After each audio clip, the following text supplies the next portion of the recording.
All right, welcome and thank you everyone for joining us for another Twitter space.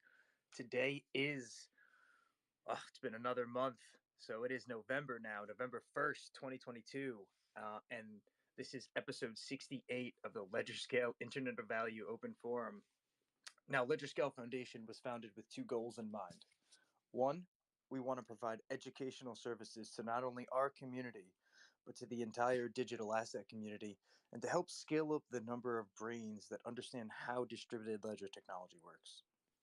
And two, we intend to one day run hardware not only uh, on the XRP ledger, but to all of the distributed ledger technology networks that we believe are ESG friendly and running a form of decentralized consensus. And we host these spaces Monday, Tuesday, Thursday, and Friday, starting at 3:30 Eastern Standard Time. And on Wednesday, we host a focus topic space from 5 to 6 Eastern Standard Time. And if I could just ask if everyone could give us a follow on Twitter at ledgerscale, turn notifications on so you know when we're going live, and as well as at the bottom right, if everyone could click the little bubble and like and retweet the space so that hopefully other people find this information that we talk about valuable in the future. Yep, and so basically the idea here is to just engage with the community. So please, if anybody has a question, raise your hand. If you're curious about something, I guarantee somebody else is also. And it's an open forum, so it can be about anything from how do wallets work to exchanges to monetary stuff to whatever. Um, but if you do speak up, just please be cordial and welcome to the space. I'm gonna send a couple invites out. Welcome, Fridge man. I'm glad you're here, and Wolf and R6. I'm gonna step away for a minute and let the room fill up, let some people join, and I will be right back. Yeah, no worries. Thanks, Steph. Here, let me see if any of you guys want to speak up. Yo, yo, yo. How's it going there, Wolf? Yeah, I have seen better days, but it's getting better this day also. But yeah, I've been reading a lot about checking out the marketplaces on the XLS20 and things like that. And you guys, everything okay? Yeah, well, you know, the good thing about bad things is they can always get better. So, It's anyway, true what comment. what are you seeing on the marketplaces? I saw, I think it was Nick B that minted the first NFT. I think that's appropriate because he did a lot of work on the XLS20. Ah, sweet. So it was nice. I haven't seen that post yet. Cool. Thanks for letting me know. Do you know what marketplace he minted it on? Well, I mean, he would have just done it straight on Ledger. I mean, he doesn't need to use a marketplace. He freaking. I mean, yeah. So do you know But what he minted on? no, I didn't look into it that much. Um, but the hash is up there. Several people shared the first hash, and folks were wondering who it was. And I mean, maybe this is wrong information. I hope I'm not spreading misinformation. But I saw someone that I at least follow that said it was Nick's wallet that minted it. So, Nice. Yeah. I well, minted also a little pixel art of my dog, only to have a NFT from the release date, to let it let my dog live forever on the XRPL. Will be funny to see in 100 years if the XRPL is still up and running. someone will find value in it after my time on this planet. Well, we should probably, with ledgerscale, Death and I were discussing this just briefly. Maybe do some NFTs, more or less, just to make like a tutorial or an example of, here's how to do it. But I would probably want to do that on Ledger. I wouldn't. Well, I don't know. Maybe you do it on Ledger and then you also do it on an exchange. The thing is, I don't want to highlight any particular exchange. I mean, if I was going to do that, I'd want to do it on all of them, right? And like, here's how this one works and that one works and this one works. But if you can just do it straight on Ledger, self-custody wise, I think that would be a good thing. Like minting NFTs you're speaking about? What's that? No, what was that to do right on Ledger? Mint things? Didn't get from the beginning. Oh, well, ledgerscale, we were discussing maybe we should, for like educational purposes, make some NFTs and probably just give them away. But just to do it for purposes of like making a video and in an example to just demonstrate for folks, basically. Yeah, that would be a great idea. You guys already have a validator up and running now and things like that, so why not? Yeah, thanks to Chris. Yes. And I'd actually like to make some content around that as well. I don't know, we still got to get better organized. I'm not the most organized person. I'm pretty much a in the moment type, if you will. I think long time into the future, but I'm very much right here and now. Yeah, that would be nice to have some educational things as well. Of course, Karma. I like the idea of it. Well, that's the whole idea of ledgerscale. We just got to get it essentially just more organized. The spaces are good. I think the engagement's great. Some of the conversations we get into, like, I'm learning stuff anyway. But I think there is some room for a library of like videos where it's like I don't think you need to do like click through walkthroughs like documentation. There's XRPL.org, there's the XRPLF. Like they've kind of got this stuff going from that point of view.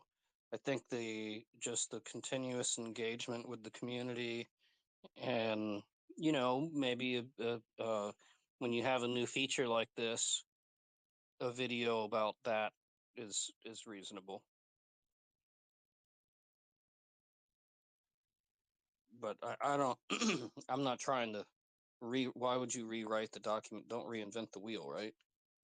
Like don't redo the documentation for the ledger. Just I think it's easier for folks like when we pop into these conversations, right?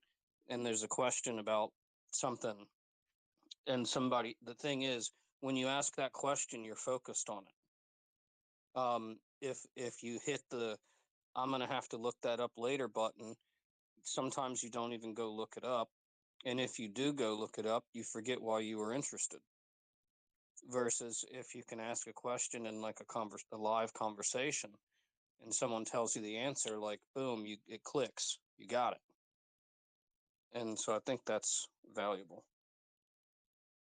But yeah, I think of course, Karma. I love these spaces.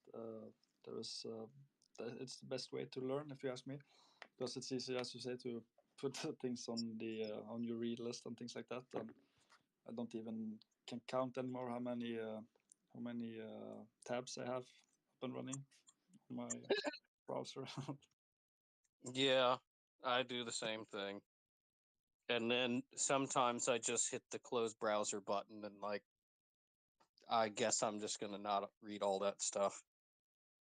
I mean, I generally That's both the blessing and the curse when you have to reboot your browser or something like that. You lose a lot of things you have been. It's both the blessing and the curse because you don't really remember what you lose, but it's like a rebirth on your research. Yeah, well, the important stuff sticks. I mean, like there's stuff from years ago where I can still go find it, and this is not stuff that normally would be discussed or anything because anyway, over the years conversations have gone in many directions. But yeah, I think a good NFT XLS20 video would be nice. Ledgerscale can make an NFT. I can throw a sunrise or something picture in there. I've got thousands of those. But there is actually a lot of good information though in these spaces, but maybe you should cut them a little bit to make one when it's done. To make one video with the important things.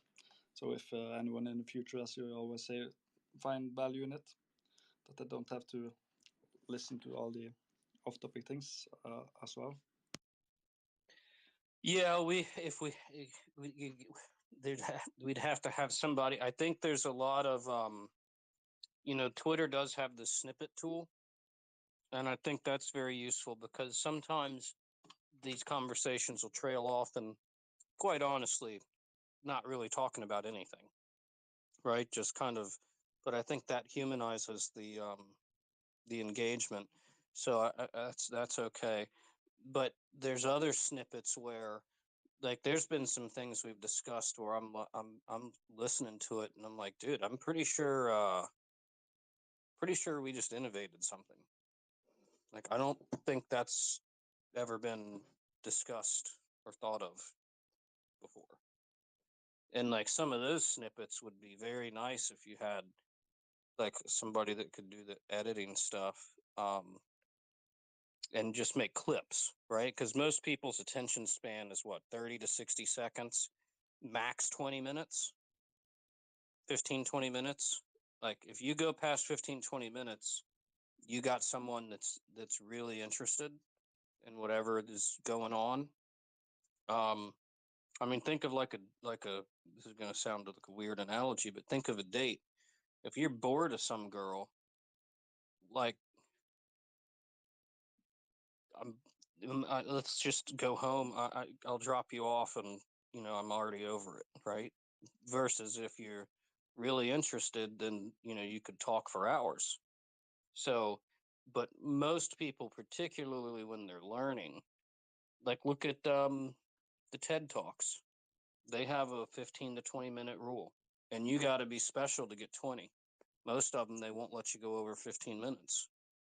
So if they're, and there's definitely like 10, 15-minute clips of these conversations where there's some really valuable information.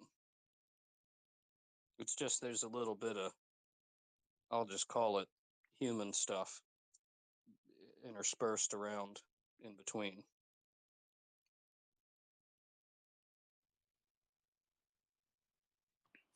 Is everyone on here a bot? I'm definitely a bot. What's your definition of bot?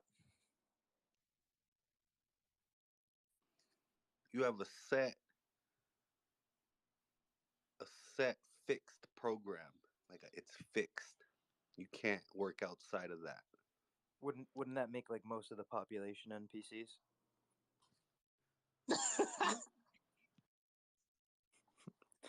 But it's funny though because just the way that life seems to be structured. No, you could have a negative bot or a positive bot, right? Like a demon. Well, I think there's a lot of creativity that actually occurs in some of these conversations.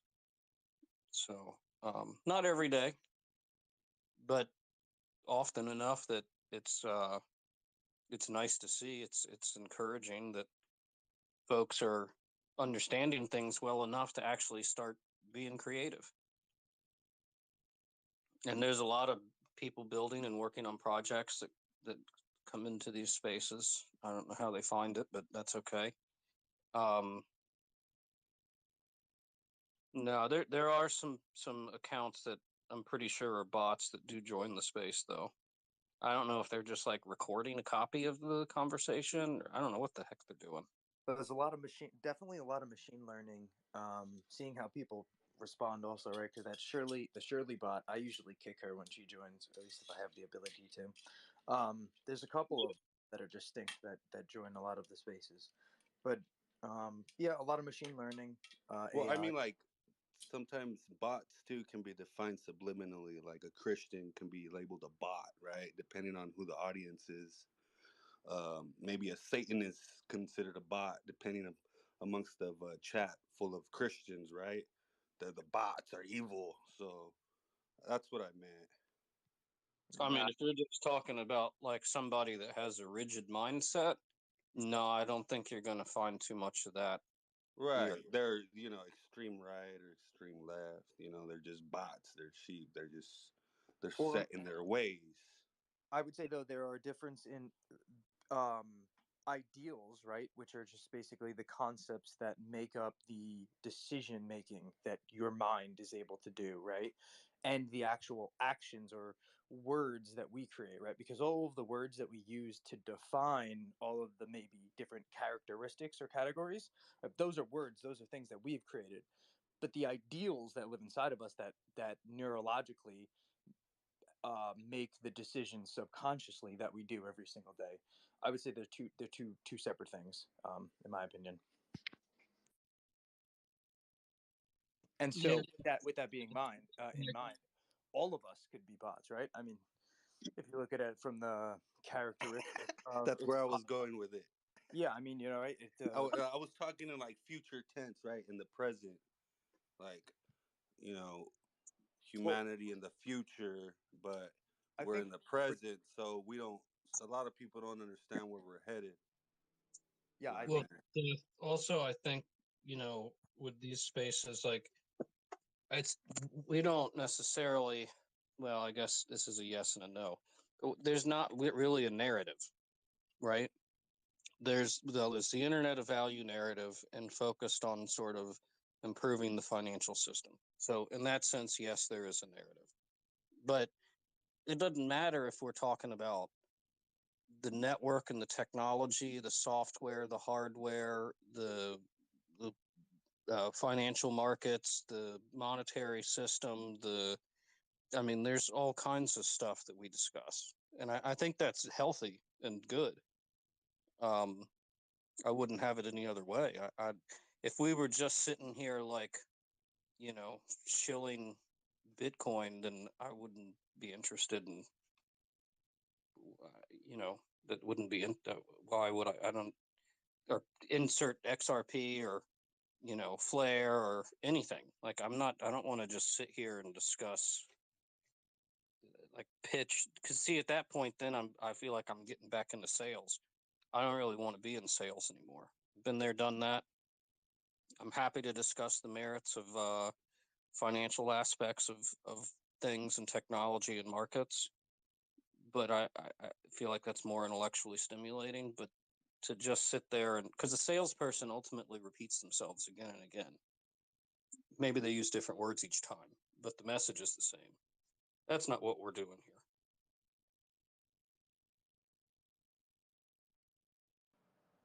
So what are we doing? We're talking about the Internet of Value. the Internet of Value, right? And so, to your point of what you were saying earlier, right? If we are Yeah. organic batteries, right, with um, nothing but protonic structure that truly makes us up at the end of the day, that breaks down to ions, right? Which breaks down to quantum mechanical particles, right? Um, our future, well, where it leads to is if we can tap into these different scientific and mathematical abilities, we can become part of AI, right? And become a cybernetic being. And I think that's ultimately where the Internet of Value truly leads to, right? It's part of the one of the parts of the Internet of Value is the Internet of Bodies, and so I us was hoping on at some point I could use it for my protection. Like if I walk down the street, I can tell if somebody's friend or foe, somebody's within my networks of yeah, I mean, families. he's interconnected, yeah, 100%. I mean, you Right. Kind intent of like and you would have a unique identifier for transport. yeah, and You I think what you just mentioned would be one of the things where like social credit scores could really come into play, right? You could see walking down the right, you could I see, don't but know no, about all that. really, you could see if somebody's been an outstanding member of society for the last 15 years, right? You could see everything they've done for the last 15 years, or you could see that if they've been just sitting home collecting UBI, right, not being a member of society, right? You can see these things very clearly, and so You mean like taking advantage of government welfare? if yeah, in the sense of what I think would be happening coming I think like that's what they call it, UBI. right? I Advantage. wouldn't I wouldn't call it government, Advantage in but advantage in California, they call it advantage. I have a card. It's for food. Kind of like how Donald Trump, would say, I took advantage of the capitalist system. It's not my fault I'm rich. I just took advantage of the loopholes, right? So that's It's funny you said because 2 3 years so I ago mean, I how was how do you rate that, or how do you give somebody a credit score for taking advantage of something that's readily available? uh, Well, there's you're already talking. a Like for uh, instance, like me, I've been unemployed for 6 months, right? Right. So if you So right, this listen real quick. that's So we're talking about internet of value. We got to understand real world value and what we're trying to bring from the real world onto the internet of value, because I think that's where the rubber meets the road, right? That's where people are having a lot of problems.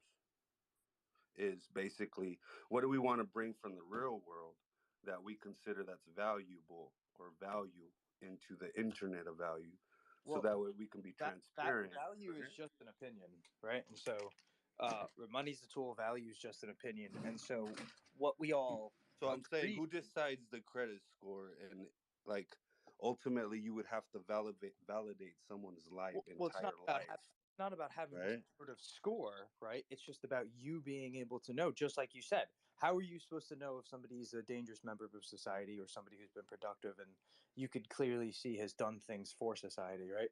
Um, with that, it's How very how do you do that without knowing everyone's truth? For instance, how do you know someone's not lying about what they're saying? well, Death. It's funny you brought up the term cybernetic a minute ago because the complexity science, all the math.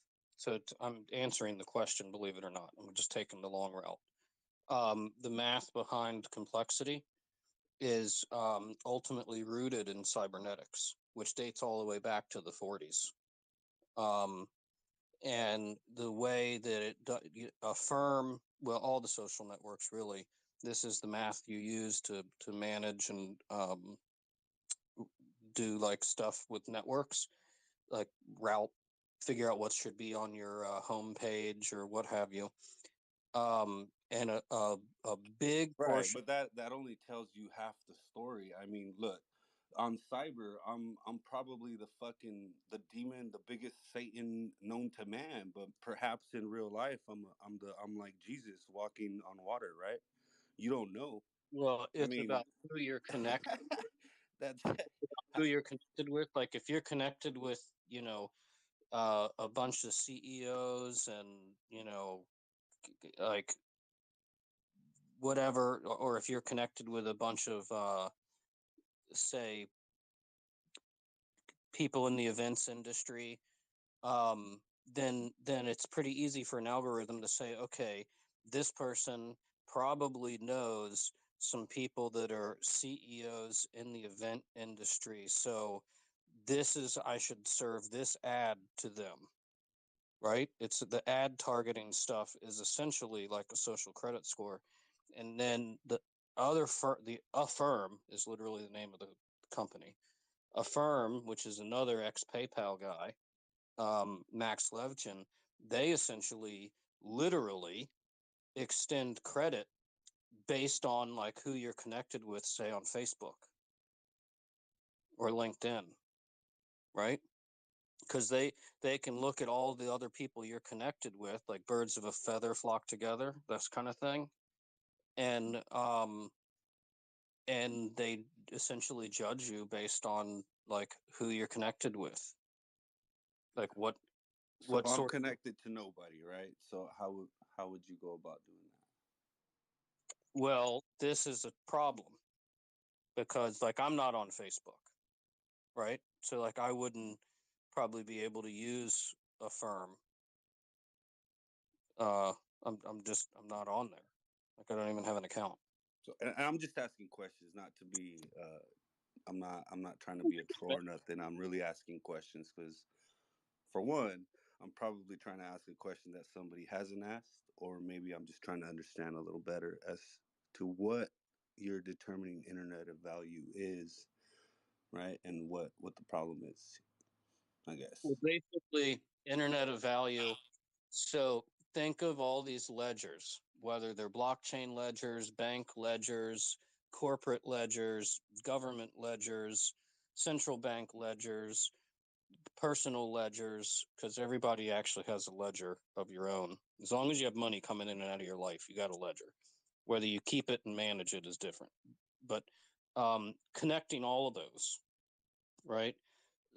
Like the Internet of Information, when it first started out, I'm parroting the Ripple talking point here, but you couldn't send an email from one network to another. Think of all these ledgers as networks, and so you got interledger protocol. So that's a protocol that it doesn't matter if you're running a paper ledger or a blockchain or a corporate, QuickBooks ledger. Like it doesn't matter. You can still have this protocol that allows all these ledgers to connect and communicate and move value between each other. So that it's the internetworking of the ledgers that hold the value. So internet of value is just a network of ledgers that account for value.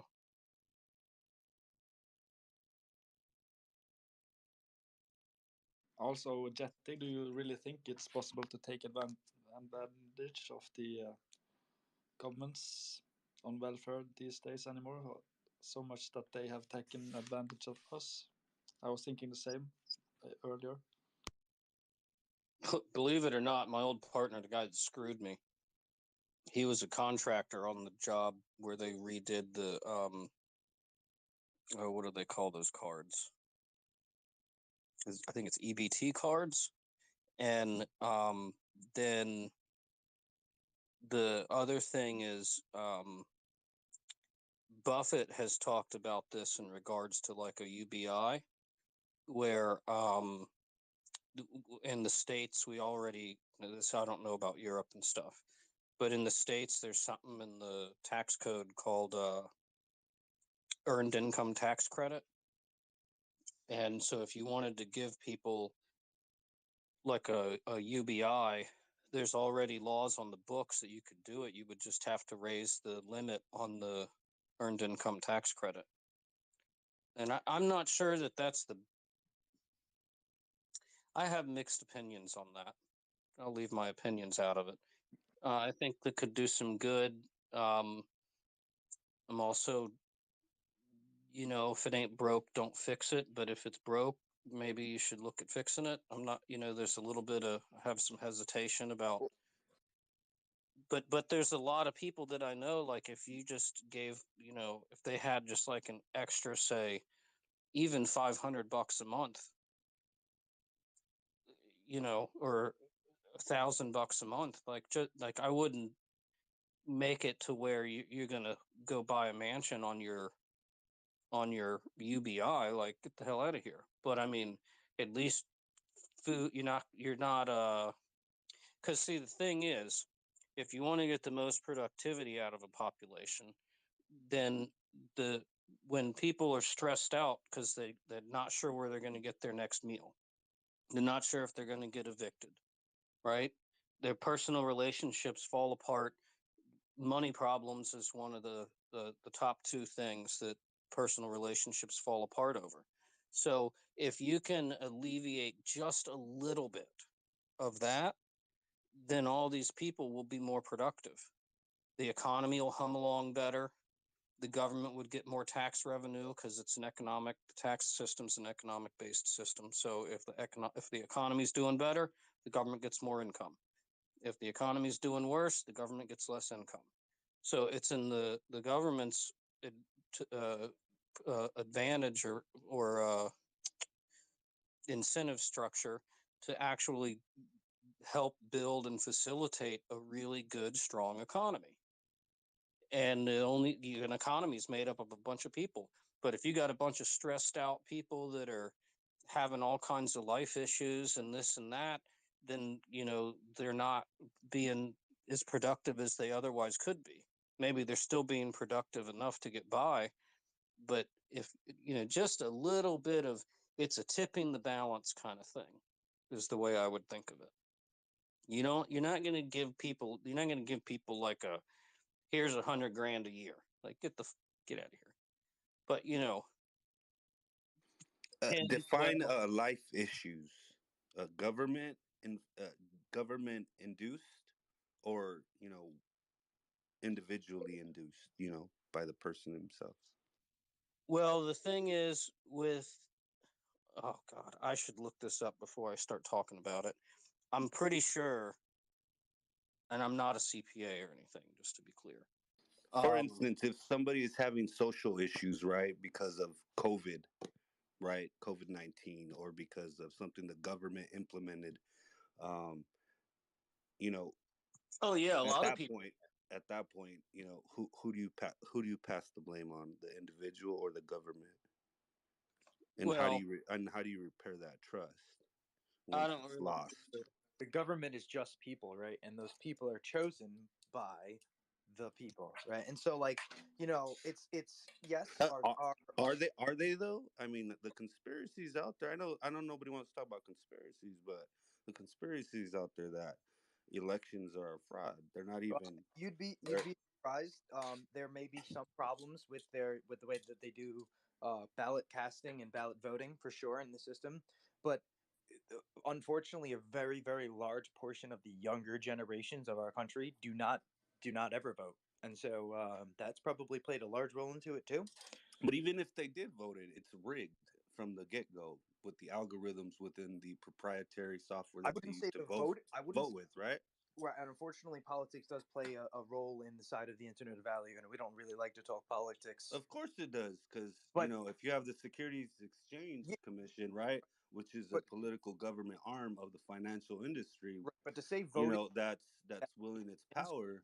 They're is not even an elected body, right, and Congress is doing nothing about it, which is an elected body. So right, and therefore, so it is relevant, they are one elected. hundred So percent. they are. Because if it's rigged from the get go, the people that are setting the rules for Sorry, but I hate being talked over, especially when you're kind of doing like the fear mongering thing, right? it's not fear Remember, to talk yeah, about the truth. no, no, it's not the truth though, right? So For think sure, Death Ranger. they're I elected, know. I know you don't like to get elected scoped officials. out, but that's just usually what happens when you speak, and then somebody needs to counter whatever you're saying. You become the You target, right? no, no, you can wait and No, respond in a cordial manner and not talk Well, you don't mute about. somebody just because you disagree with what they're saying. I didn't mute you. No, no, no. I mute you because you let me talk say over something. somebody. This Oh, is I can't. That's right. Because that's usually what governments do. They usually mute you when you don't, Right. when they Well, don't want you to let me talk ask you, freely. have you voted and taken part of like your town I election, have your board voted for vote? Mr. Obama, which I regret, right? 1000%. So you're saying you And haven't I voted voted for election. socially for Donald Trump. I couldn't. I'm an ex felon. They don't let you vote when you're a felon. the difference I think is in mentality. It's not a blame game. That's where you can't always, there's a saying. When there's blood on your hands, there's always blame to go No, around. always. Sometimes shit just It's happens. easy to play the victim. It's very hard to play the advocate. Nah, Death Try Ranger. See, you can't have to death and not want to hear about blood on your hands. No, America has blood let on me its finish hands. what And if America has blood on its hands, it usually stems from the government. Yeah, but see, the funny thing, 100%, my friend. no, Yeah, and see, sorry, interrupting. I'll boot you. Like, no, let Karma, people relax, statements. please let me talk. Right, thank you. Dude, so what you're doing is fear mongering, right? Like, from the perspective you're looking at, you just said America has blood on its hands. Have you not seen history, right? History, It does. humanity. Native Americans, It's not native, blacks, but see, Hispanics. you're doing the I mean, victim you could just thing keep where going on and on. you're It doesn't matter. It's not a melting pot in Congress. It's not a melting pot yeah, in but government. do you not understand how you're doing this thing where you're particularly just looking I at don't. I'm segment? not fear mongering. It's not called fear mongering when It you're spitting out the truth. well, it's not the truth because No, if you it look at is truth. right, if you look at Look, history, where does last, Antifa stem from? Where does BLM stem from? Where do all the are you riots gonna let? stem I'm from gonna. if it's not America? Are you gonna let me speak, or are you It's gonna? politically, right? Democratic, Republican. You know what I'm talking about, man. Sorry about that, guys. That was a waste of 15 minutes of a troll. Should have booted him. I think it's I was wondering when he first started talking. But I think when the blame game thing, this is a different mentality.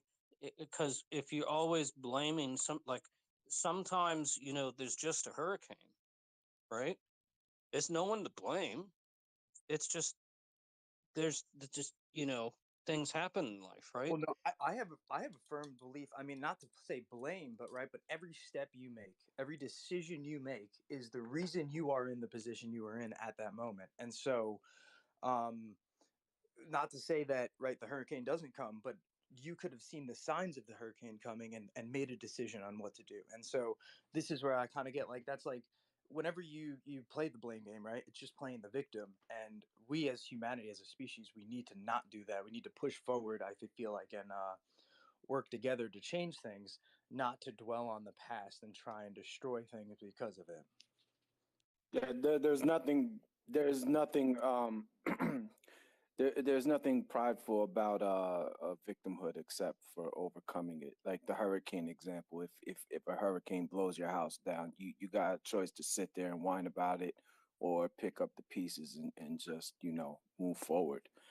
There's countless tragedies of mankind throughout history, and the problem is that people like to cherry pick history.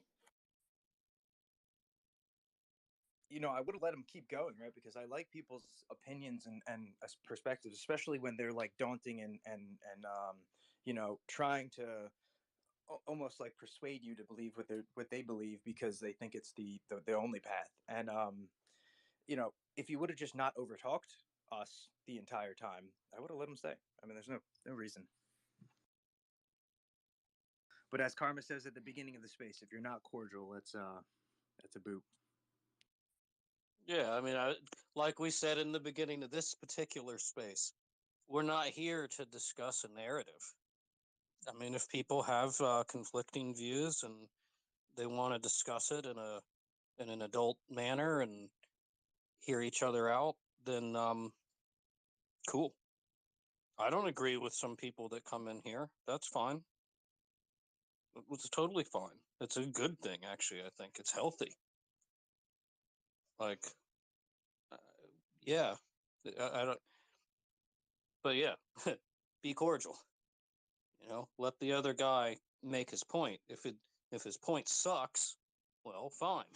If his point is good, well, be intellectually curious enough to say, hey, you know what, man? You got a pretty good point there, actually. I hadn't thought about it quite like that before. And if you just some people get on a thing, I don't know when to go down this road. Let's get back to crypto.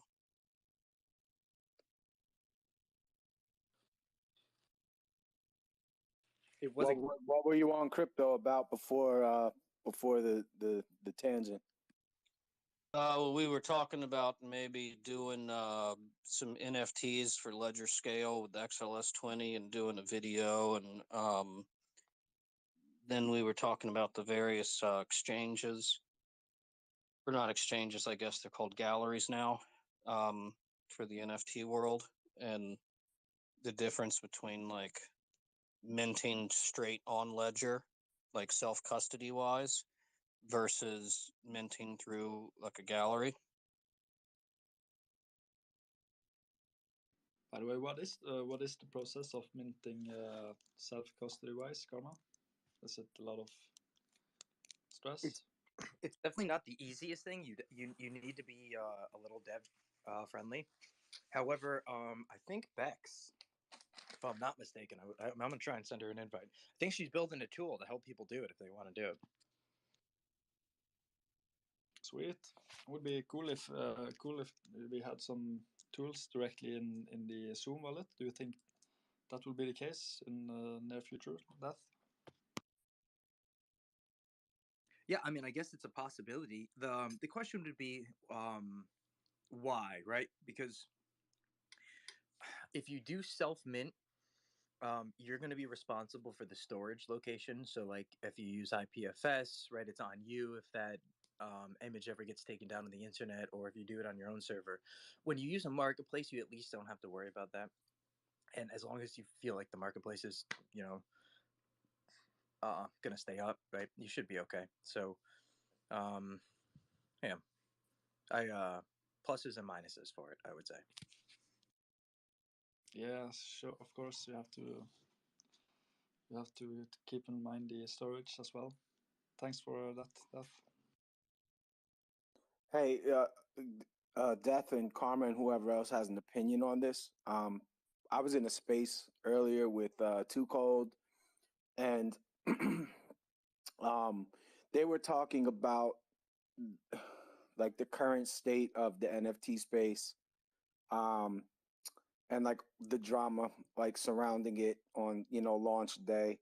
And one of the people in the space came up to say that he one of the big like lightning rod issues was the utility of an NFT versus an NFT just being basically like a work of art, like a piece of art. Like and his argument was that like anybody buying into NFTs in the space should just participate in the marketplace as such, like you're just buying a piece of art in the same way you would go and buy a picture and hang it on your wall.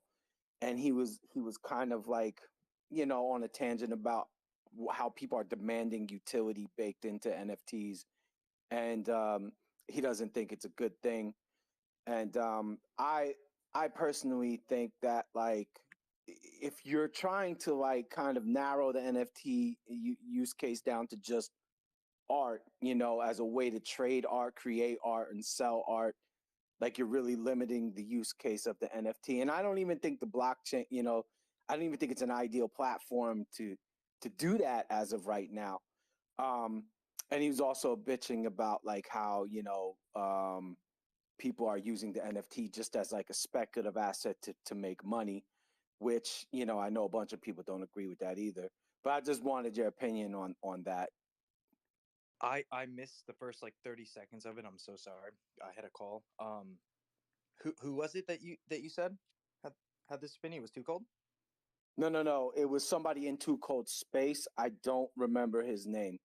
Um, I want to say Dragon Cat, maybe, or Cat Dragon. I'm not sure what his name was. I've never seen him before though. Oh, I don't know who that is. But I kind of agree with them a little bit. In the sense of just keeping the project safe. Um, from a like creator standpoint, as soon as you start promising the utility for this and utility for that, and maybe some of it's done, maybe some of it's not, and it's really all reliant though on you, right? Say you were to pass away, like, does this all die?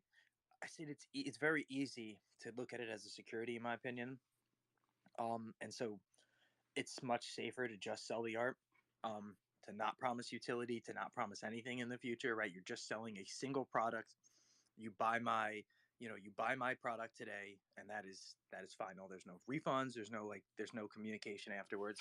Um, yeah, it's a safer take, but it also depends on the utility. Like, what are you doing the NFT? What are you doing with the NFTs? I should say. Yeah, good morning, guys. Like, I agree too, in a way, with the art side of NFTs. I mean, I'm all for it. I love the idea that because everything's sort of programmable and you can set up a whole entire white paper for exactly what this NFT is going to do over time as well. But I think the real the utilization of NFTs really hasn't even come to the forefront yet.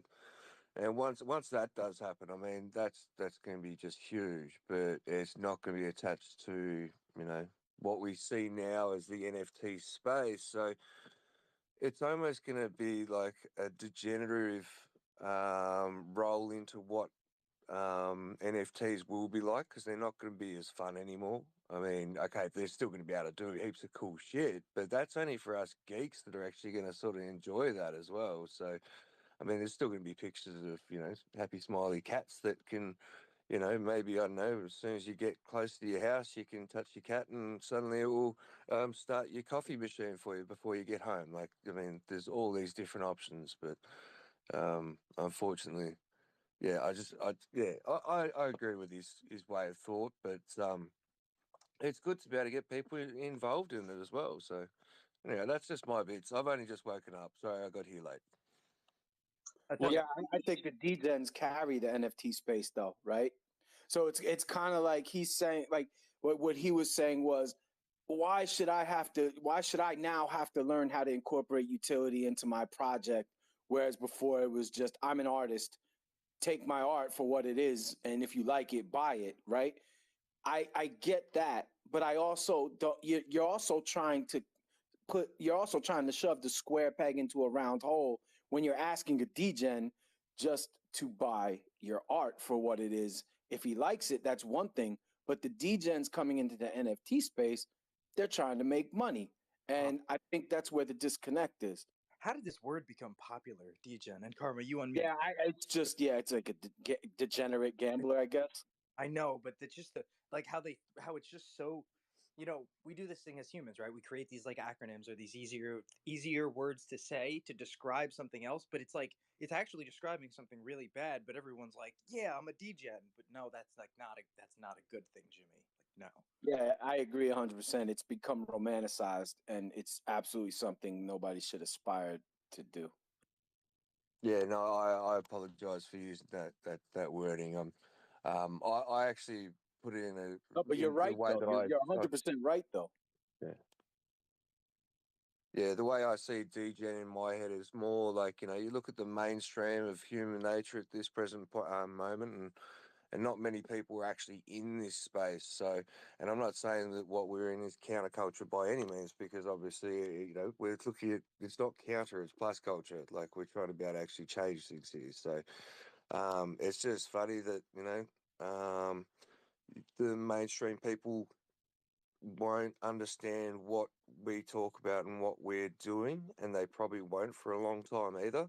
So that's the reason why I use that sort of degen aspect to the wording as well, because it kind of is like we're trading pictures of cats, but then you look at the technology behind what's actually going on there, then that's a totally different thing. So the outside world sees us as just doing weird shit, completely weird shit. But then when they get to understand the tech, they're like, oh my God, like this is crazy. This is awesome. well, I'd also argue that blockchain for artists, right, making NFTs, for example, the money is they're in it for the money as well, right? Because who's if you what other options did you have if you wanted to create a digital painting, so to speak?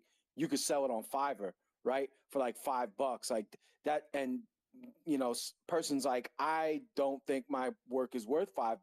I could probably get $1,500 for it if I jump into the Ethereum ecosystem, right? So from the artist perspective, they're kind of in it for the money as well, in my opinion. well, that was one of my 2 points. There's um the economic. I've learned this through, frankly, doing these Twitter Spaces.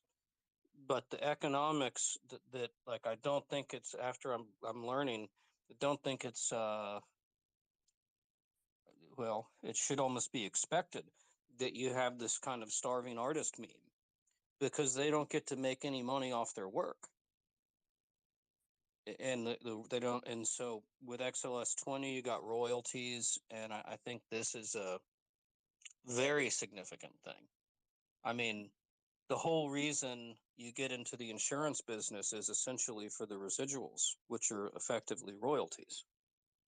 You know, every year the person renews, you get another smaller, but another commission.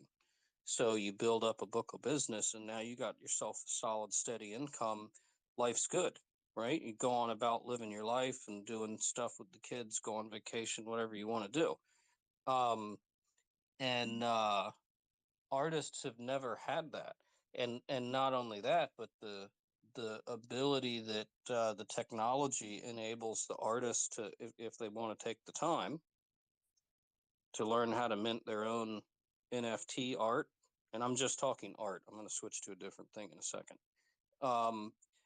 They don't, well, there are galleries, but they can also self mint, right? So they don't have to go through a third party and pay, I was shocked, up to 50% brokerage fee. So, like, let's say I build something that's worth 100 grand. You sell it, you get half of the money from all of my work, right? Like, that's crazy. That's just, I really almost didn't believe it when I first heard it. And, but apparently that's the way it's always been. And the other thing is I've noticed the Tony guy from Thinking Crypto, um, he's said he's going to have some NFTs, but they will give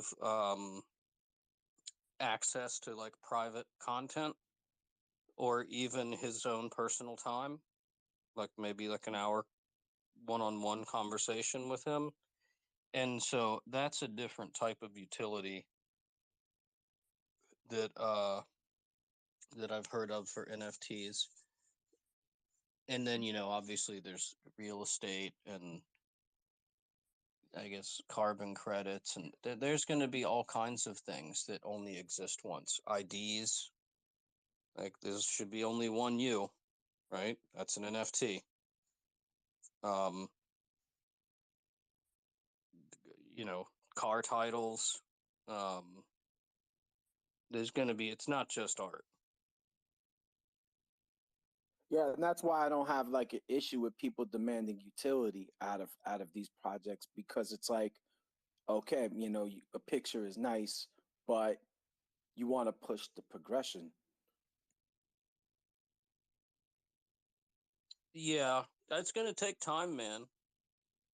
I mean, this is and on the degen thing, I do think it's a little bit of beating of the chest for like, hey, I'm counterculture. Well, I mean, just for an example, I don't know if anyone's speaking. I can't see it. I'll keep going anyway, just in case. Like, I mean, if you look what XLS20 actually represents as well, and when we start talking about the NFT sort of phase, I mean that's a pretty big step. It's not really attached to singular pictures or anything like that. I mean, people are using it for that reason. But I mean, once you've got something like that on the main chain, that's definitely a big jump. By the way, not to kill the flow of the what's been just said, but I was minting a NFT. I don't know if anyone of you guys know, but I was minting a NFT on NFT Master yesterday, and I had to set up a trust line for 2 XRP or something like that. Is that something you guys know why? Well, if you had to set up the trust line, that would mean you're not the issuing address. What was it you said though, Wolf? I'm sorry. No, I was minting a NFT via NFT Master yesterday, but it says on BitHome that I'm the issuing address and everything, but it charged me 2 XRP for a trust line or something like that. I No, don't know why. every NFT is a 2 XRP reserve. What? It is? Yeah, I'm pretty sure every NFT you hold is a 2 XRP reserve. Oh, like even if it's just inside the page, it's not just the page that has a reserve?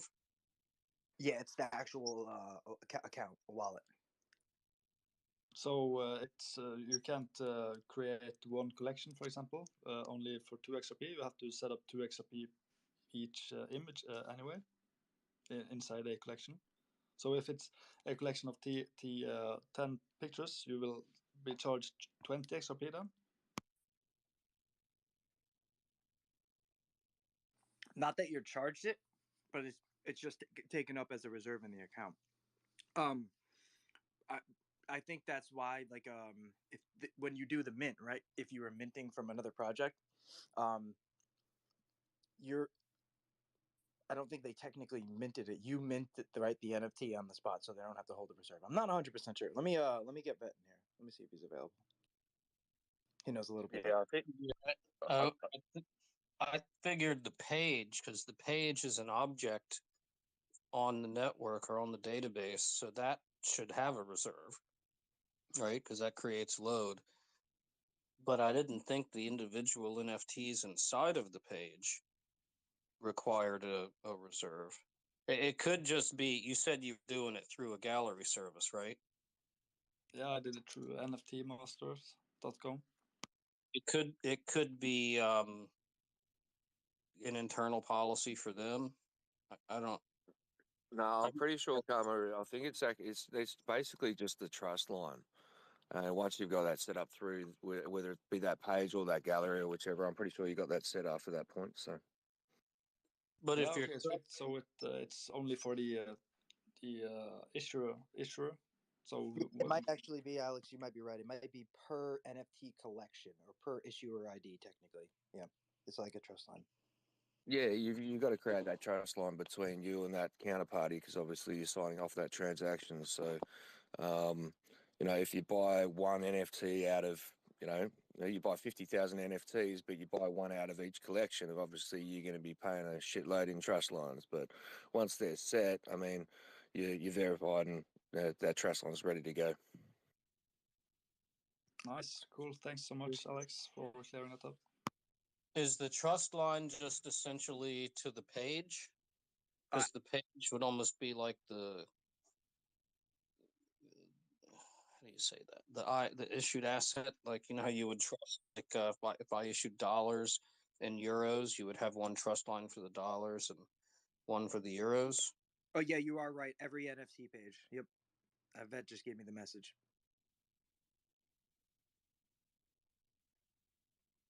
Yeah, so setting it to that actual, that page, that collection, that's cool. And that's the reason why the whole system works, isn't it? Like, you got the security aspect on it as well, so that's cool. But then it will be expensive as fuck to mint a 5,000 picture collection. That will make it impossible almost to mint such huge collections then if it's 2 per mint. well, the collectors, the purchasers would be the ones um, setting the reserve in their own wallet, right? Because they're trusting you, that you're the issuer. So you create the page on your account or your wallet. You put the NFTs inside of the page. They want to buy one of them. They set a trust line to the page. Then they're able to hold the NFTs inside of that page. That's if I'm wrong, please somebody correct me. But I think that's, if I'm understanding it, I think that seems to make sense. Hey, Vat. How's it going? Hey guys, nice to see you. I got him to come in. Hey Vet. All right, what's up, Vet? Glad I bothered you. No, all good. Actually happy because I was just AFK in that other room. I was just surfing through Twitter, so I'd rather be here. Well, we were talking about the reserve requirements for owning an NFT and whether or not it was the page, who was the issuer, if and then like setting a trust line and the reserve requirement. And I think that it was, you have to, if I'm issuing, you have to set a trust line maybe to the page. I'm not 100% sure on that. But then you could hold, say, like all the NFTs inside of that page, but there's not a reserve requirement for each NFT that you hold. Is that how that works, or? Yeah, this is correct. Basically, it's a bit more complicated than that. And the fact that how should I say it? NFT pages are not getting filled sequentially. Okay, so it's not like a bucket, and you put NFTs in until it's filled up. Then you get a new bucket and you fill up, fill up, fill up. It's more chaotic, and that's not how it's intended. By the way, it's a bug, unfortunately. Um, it's like this. You have a bucket, right? It's the NFT page where you can put in 32 ones in. Okay, so you take the bucket, put 1, 2, 3, 4, 5, and suddenly, the Ripple D, right? So the XRPL says, "Oh, I opened a new bucket," and it takes a new bucket and puts new ones in. So you start. So what happens is new NFT pages are getting created and filled up, but not entirely and randomly, and new ones getting then created. So you're not efficient with NFT pages. So what you end up is basically you have 2 or 3 NFT pages that could hold up to, what is it, 32, 64, 69, 96. Okay, so that 96, you have 3 buckets with 96 slots, but you just filled all 3 of them halfway through. It's just wasted, and each of them takes 2 XRP reserve. So this is why when you have, let's say, 5 or 6 NFTs, and you think, well, they fit in one bucket, one NFT page, so the reserve should be just 2 XRP, but you see, oh, I have 4 or 6 XRP being taken as reserves. It's just what I said. These pages are getting created a bit chaotic. It's not chaotic. You can predict it. There's actually there is a scheme. There's a structure, and that structure is a bit weird. It's like, I think after every 6 or no, sorry, after every 28 or 31, not sure, but after whatever, when it will start a new bucket. Okay, but it's still not filling it up. That's the issue. So okay, then I had it backwards, because I'm used to, like, if you're issuing the USD, I have to trust you. So set a trust line, right? That's me in my account putting a reserve up, but you're the issuer. You're not having to pay anything for me to trust you, right? But would this makes sense though now the way you explained it. But with the pages, I'm setting up the page on my account, so I'm not really trusting any other. I'm the issuer, so the issuer pays for the page. Well, not pays, but has the reserve, you know, escrows the reserve requirement to cover the cost of the page. Is Yeah, that the thing is, and what's correct what you said with the trust lines, um, because once you have established a trust line, you can send tokens back and forth, and you don't need to agree on this. With NFTs, you cannot just send it. I cannot just send you an NFT. What I have to do is I have to create an offer, a sell offer, and you have to create an accept offer. Okay, so we have to do this formal handshake in order to transfer one NFT from one account to another. So it's no simple send in that sense. So it would take 2 transactions basically to complete uh, a transfer, and therefore they have not seen a necessity for to agree on doing NFT pages. To my knowledge, as I said, I haven't minted myself something on a marketplace yet. But to my knowledge, you don't need to sign a transaction specifically to create an NFT page. It's implicitly in that accept offer or create offer when you are on the receiving end. When you're on the receiving end and you get it. So okay. So if I'm going to receive an NFT, in order for me to receive it, I have to create a page in my account. When you receive an NFT page and you accept that offer, it's implicitly gonna be created for you in your wallet. That NFT page, you don't have to go and sign a transaction just to create the page itself, because to my knowledge, a page cannot be zero. So it always has to be, I think, at least one NFT has to be in, and this is how it gets created. So you cannot end up with 3 empty buckets or 2 empty buckets. They always have to be at least with one filled, one NFT filled. But the bucket in the page in the reserve is held account on or is accounted for on my wallet. Exactly. Yeah, this is correct. Where it is located. Yeah. So like if you issued, say, a gazillion, NFTs, your costs aren't going up. My costs are going up because when you create the NFTs initially, they get placed in your wallet. Okay, so when you mint, as you mint, um, NFT pages get created in your wallet.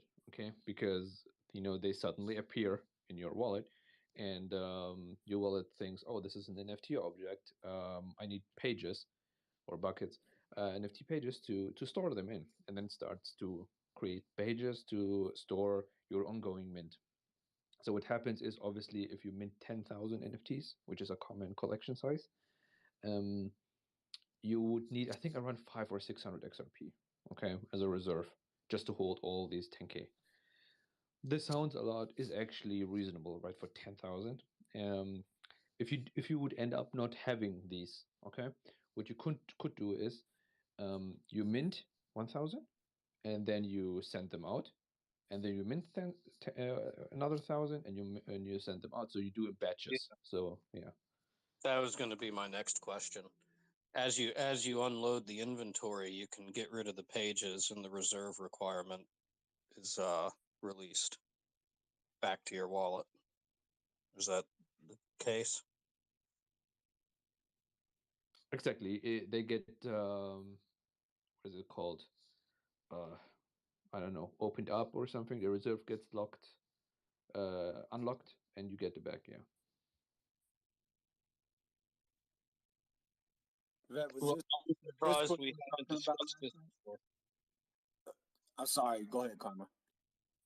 No, I didn't have anything to say. I'm surprised we haven't discussed this aspect before. Well, I was just gonna ask Vet because he tweeted last night, and I was just wondering if this is what he was referring to when he said that the ledger was a dumpster fire at the moment. I yeah, this is the thing. I did not say this. Yeah, this was Chris Thompson. Yeah, He faked it. you retweeted it though, I so you did retweeted because it was a yeah, I think I contributed. Yeah, he just made. I mean, there's truth to it. There's truth to it. It was a dumpster fire, but actually not for a ledger, but for marketplaces. The ledger was actually pretty quiet. It was pretty normal, not much going on. I mean, actually, everything good. I think most of the people were surprised by that, right? I bet most of the people were out knocking on doors since it was Halloween, maybe.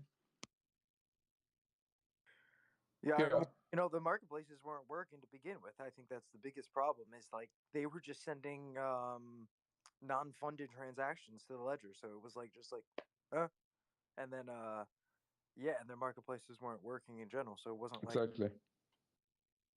Well, Xmart have been down since launch. Do you know Yeah, that? but I think you have to constantly update and see if they are up again, because it's up, down, oh, a bit more down, a bit more up. It's just ongoing fixes.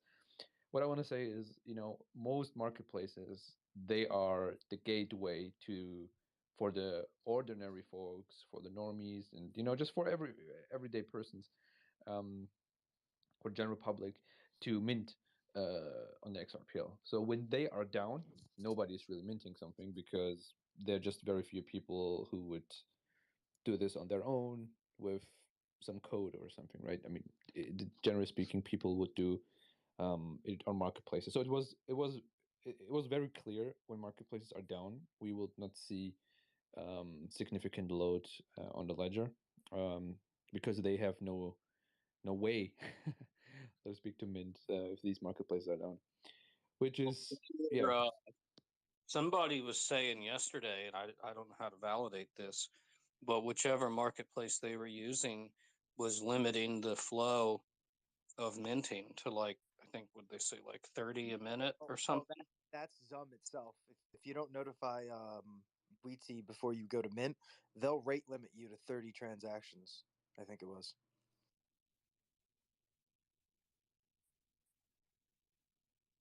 By the way, that is the process as easy with NFTs as with IOUs to set up with the Discord and things like that. That you could use NFTs instead of IOUs to.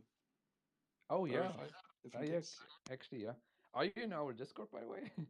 Because so once we start minting and so once Xrooms, I should rather say, because apparently people think we're promoting whatever I should promote stuff, blah blah.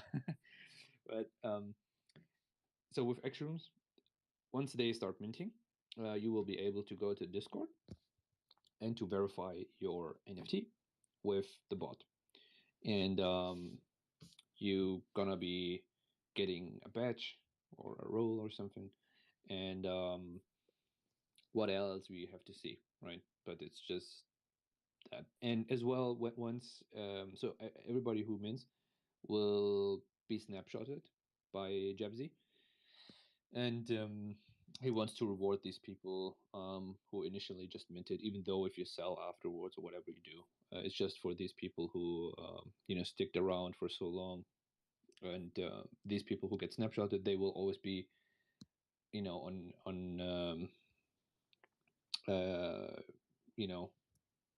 things that he gonna wants to do will be always on his list. So when he creates new collections or does anything else, he will provide spots or whitelist spots for them, put them or just airdrop them something, arts, physical things. So he has some plans, and yeah, and he wants to consider these people who initially minted because they stick for so long. I mean, we are now a year in, right? So that's fair. Hey, I just had an idea on the physical things. NFT. Say you took a canvas painting, and have you ever done one of those shirt things where you iron on the or you use like a blow dryer and the thing like sticks to the shirt? You know what I'm talking about? Okay. So if you like minted an NFT and then it generated a QR code, and then if you put it on like the back side of a painting, but then like effectively ironed it on, like made it part of the canvas so it couldn't be separated, that could work. This has been bothering me. I don't know how to connect these physical objects to the digital accounting. It's going to be done. Someone's going to figure it out. There's probably going to be multiple ways, but still. That's an interest, because I've heard the QR code idea, but I'm like, all right, so you put a sticker on the back of the painting. Well, I'll just take the sticker off. Get out of here, right? Like, goodbye sticker. But if you could actually sort of,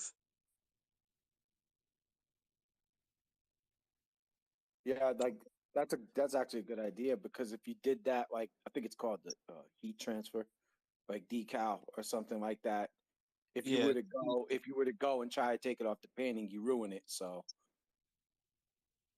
well, that or the only other thing would be if like canvas manufacturers started literally printing a QR code on the back of it, and then like, hey, when you buy this canvas, you get this QR code, which ties to this NFT.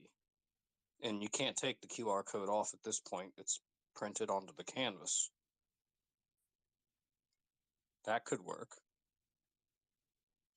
This is one of these things that's been rattling around in the back of my head. That's probably the best options I've come up with. Well, think about it this in like a more, commercial kind of sense as well, Karma. Say once the metaverse gets all up and running and people are cruising through there and they go into like a Dior store or a Supreme store or whichever it is, and then you see like a really cool pair of shoes or a jacket or a shirt or whatever that you really, really like, you can go up and you say, yeah, I want to buy that in the metaverse. So basically you're buying an NFT version in the metaverse, right? And then you set whatever sales rate it's going to be. So obviously you're paying for that NFT whilst you're in the metaverse. You select the size that you want. So therefore that's, once again, that's going to be an NFT as well for whatever size that you actually want. And then that can obviously be redeemable in the real world as well. So you don't really need to be able to attach it to the actual product itself, but the fact that you can actually buy that and hold that NFT and the physical product in real life as well. That's another step forward in the evolution. That's a damn good idea, because imagine like because now you can, so imagine like Nike and their Jordans. I know people like these tennis shoes, so it's a thing for some reason. And so I could buy a digital version of like Jordan's real shoes, like his actual pair that he used to play in the game, like, and but I just have a digital copy. Maybe and that could be valuable to some people. I mean, there's people that'll do stuff like that. So that gives Nike like a whole new market to sell into, like a whole new digital market to sell into. Like, yeah, sure, they sold Jordan one pair of shoes, but they could sell 10,000 copies, digital copies of the shoe in like a virtual environment or a game environment. That's very, see, this is the kind of idea I said earlier in this chat. Sometimes there's creative things that occur in these chats. This is the kind of idea. It opens up a whole new market. You connect the physical shoe to the digital environment, and then like I'm one of the guys that have like one of the only 10,000 Jordans in the right, and so people will pay for that. Like that's a whole new revenue source for Nike. Yeah, that Well, would also be so think you about it can. this way. You go, Wolf. You're right. Okay, thanks, Alex.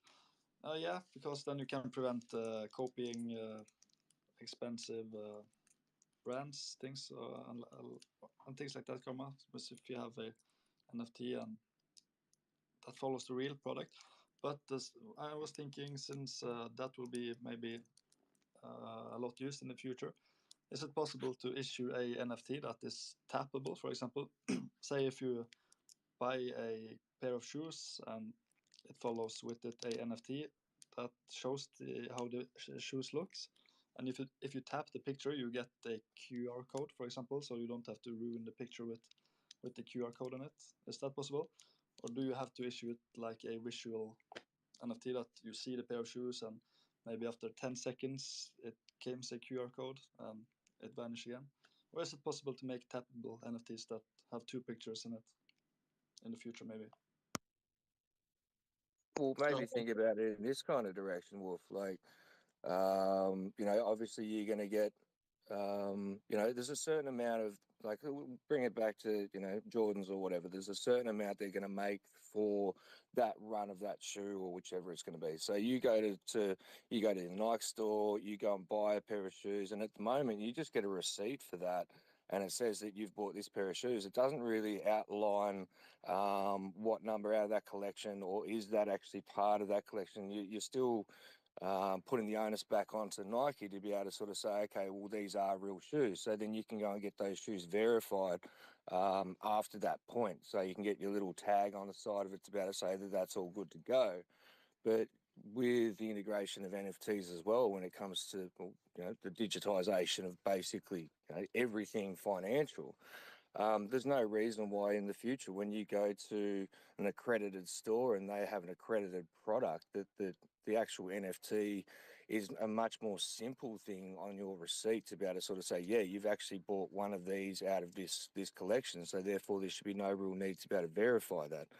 But once again, it still comes back to the onus of the issuer of that product or that store that sells that product. So and the other side of it as well, I mean, if you buy something in real life and then you've got an avatar in some game somewhere, and it's like, yeah, well, I'm going to go and put my product that I bought in real life on my avatar as well, and you should be able to have the ability to be able to do that. But once again, this is way further down on the integration list as well. So once everything does get connected over time, that's a definite possibility.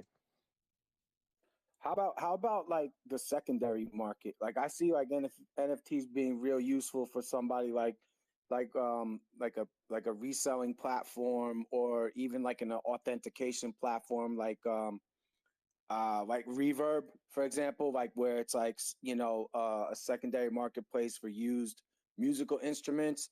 So like let's say for example like I want to sell um like a synthesizer, and I have the serial number. Before selling it, I can, take the pictures, take a picture of the serial number, and then, I can put it as an NFT on the blockchain before I ship it out. Um, or like, for example, something like eBay or like StockX, where a lot of people buy shoes and then they get shipped to the authenticator to verify the condition and the authenticity, and then it could be something like put on the blockchain through an NFT once it gets to the reshipper. So there's like that customer protection and utility as well. Well, once again, you've still got to look at who's actually issuing that NFT and where does that process start, and the validity of them actually creating that against that product or attaching that to that product. As long as you can be, pretty much 100% sure, or whoever's actually doing the validation is either going to be accredited by the company that originally made it. I mean, barcodes can be transferred. Once again, it's that, the tear off of the QR code or whichever it's going to be. There's definitely going to be, teething issues to be able to get something like that done. But yeah, I agree. That'd be a great idea.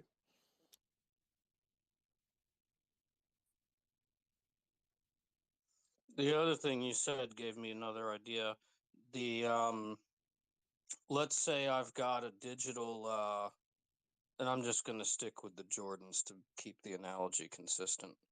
Um the I got a digital pair of these Jordans, right? So I'm one of the 10,000 that have one. But then let's say like I actually meet like Michael Jordan and I can see the real shoes, like the physical pair, and snap a photo of that and or that QR code, and now I've got like doubled up, right? Like wouldn't that make the value of the NFT more? Like, or maybe not. I don't know. Maybe I'm going a little too far out on a limb. Well, the fact that it's a non-fungible token, once that NFT is actually being created, they're going to be able to see along that, that timeline, or, that hash, to be able to see who's actually got it and who actually owns it. So, like, I mean, you can take a photo of a barcode and you can say, okay, yeah, they're the real thing. to be able to validate it. But at the same time, you can't really just steal that NFT by taking a photo of that QR code or whichever. You still got to be able to have the signatures on the transaction to be able to transfer it and all that kind of stuff. I was thinking of it more of like a level up, right? Like, okay, it's one thing if you have the digital version. It's another thing if you have the digital version plus you actually got to snap a picture of the QR code from the physical pair of shoes that Michael Jordan wore in the game. So like added value, pretty much. Yeah. That's added value, exactly. Hey, that's pretty interesting. I never thought that. Never See, occurred to me. That's pretty cool. Primlims, what are you doing?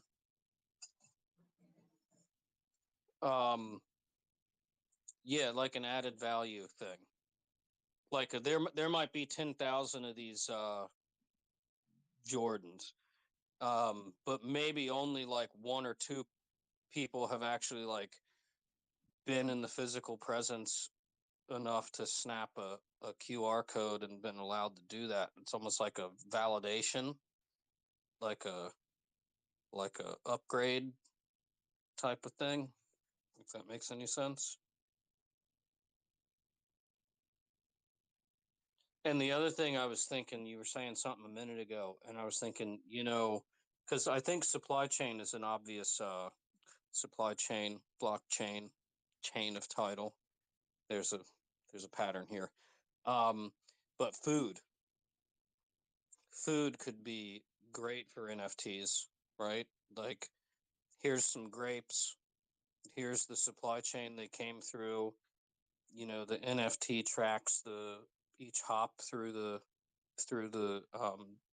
transportation and growth process. I buy it, burn it, eat the grapes. Yeah, speaking about that, that's a I hope that will be not too far, because I was buying some tomatoes here the other day, and those was from one of the best issuers in Norway, and they were already packaged 3 weeks ago. They look so fresh and nice, but they were actually 3 weeks old, and that was from a local guy. But the fruits from the other countries and things like that are so old. That's actually, you bring up a good point with that, because of the food chain. If you can look at the source, of the supply, it kind of takes away like people's ability to protect their supply chain and like mark up prices, right? Like you could say, oh, I really liked, like, I don't know, like this pizza this guy made. Where did he source the tomatoes from? And you can go right to the source and find out. Um, and I guess everywhere, like in the future, like everybody that's a food service provider or company would have to be compliant with something like that. But I think VChain's been talking about this stuff for years, like tying the NFTs to the food supply and the food supply chain, but they've gotten absolutely nowhere with it, and for whatever reason. But I think that's the absolutely best use case, I think, for NFTs, because yeah, It's basically just an upgrade on the how they have to put on the label like there's this much sodium and this much whatever and these are the ingredients and blah blah whatever the stuff. Um it's just an upgrade on that. Yeah, and that's actually really good, because think about it, right? What's the regulations as far as like manufacturers um, having to print out, their source of, like, usually you get like a bottle of olive oil and it'll tell you like product of Spain. Well, if you have to level that up, you say, okay, well, where in Spain, what farm, and XXXXYZ, and that would be great. That would be like huge progress. Well, and the thing about QR codes. So I was talking with this guy. He was on the board of a company that does the RFID chips, because that's the other way that people have discussed connecting physical objects to the like digital NFT or digital embodiment and accounting, whatever you want to call it. And you know, we were batting stuff back and forth, and he said the trouble is, as cheap as the RFID chips are, the barcode is it's, well, you would consider it technically a sunk cost, but in his terms, he said it's free. They're already printing the label. So to print a couple little tiny black lines, and the same thing would apply to a QR code, a little couple of tiny black dots, like there's no additional cost that the company incurs in the creation of the label. They're already going to print the label. So you just change a little section of its design, and then there you go. It's a sunk cost. Versus, even though the RFID chips are like cheap as all get out, you know, a couple of cents is more than free. Multiply that by thousands or tens of thousands or millions of units, and you know, all of a sudden this RFID thing, the advantages aren't maybe adding up to cover the cost. I also think something like that would force companies to be more honest or more stringent in their quality control standards as well. It could. You would probably see it usually first in the high-end sector. So like your high-end restaurants would say, hey, you know, we're going to serve you this this meal, and you know, you can check our app and see exactly where and when all the ingredients came from. Right. And so, because there's people that really care about this stuff. Like, I'll eat anything. But there's people that really, this matters. This is a value creation. Like, this matters. It's something they will buy on. They'd rather go to a place where they can see where all the ingredients came from than a place where it's just like, here's some food.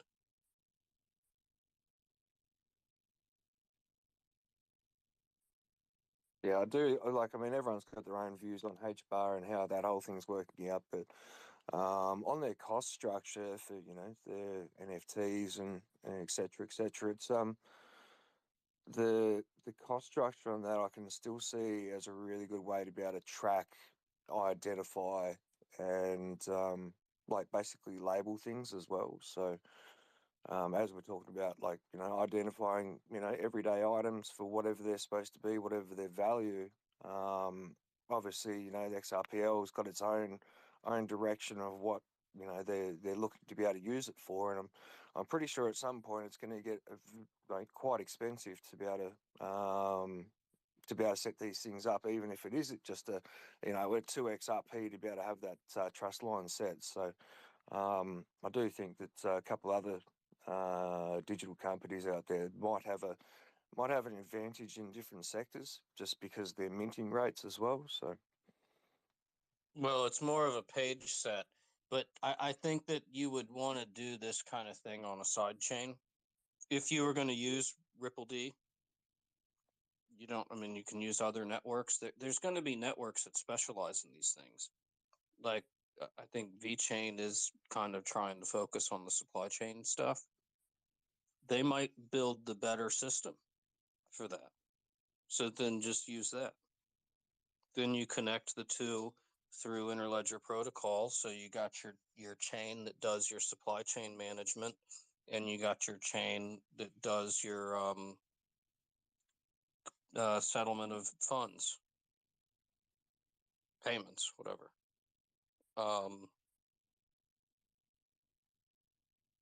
I think that's reasonable, because you can't have one chain that does everything. It's just not reason. It's not it's unrealistic. It's never going to happen. It's just not. Can't. Hey, Karma. Speaking of VeChain, do you are you familiar with the proof of authority mechanism. That's what VeChain runs under. Yeah. What derives the authority?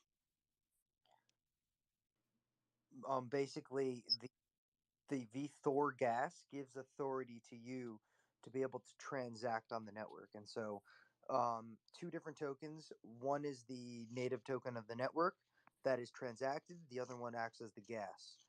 So, they call it proof of authority because you need to prove your authority by having the VThor gas to spend to do a transaction.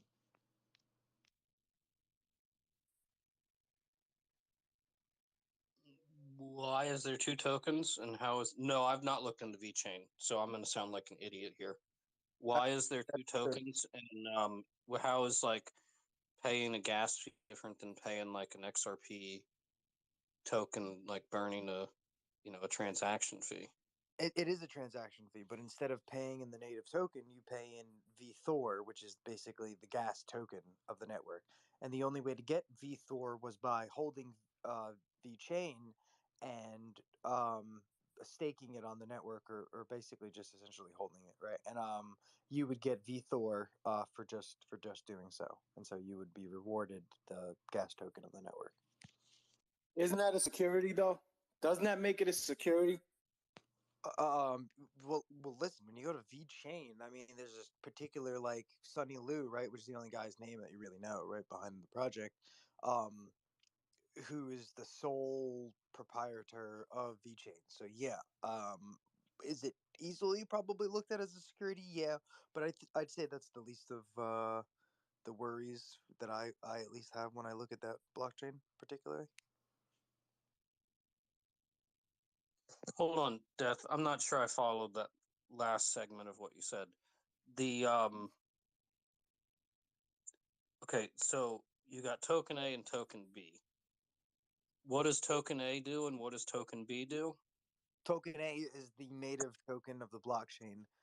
But token A cannot be transferred without burning token B for the transaction cost.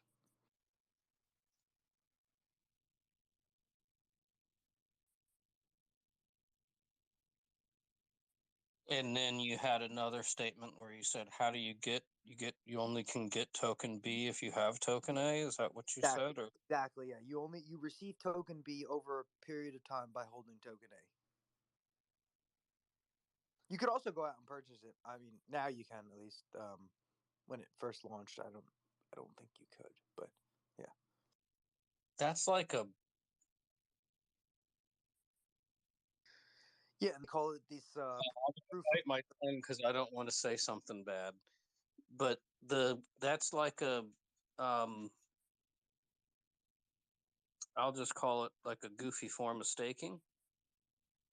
Yeah, it definitely is. And like to get a node, right? The only way to get a node is to purchase it. And you know, I guess it wasn't bad when VeChain was worth nothing, but it's like it costs like 1 million VeChain or then 10 million VeChain, and then I think there's tiers. There's another one for like 25 million VeChain or something like that. And those are the only ways you could participate in the validation of the network.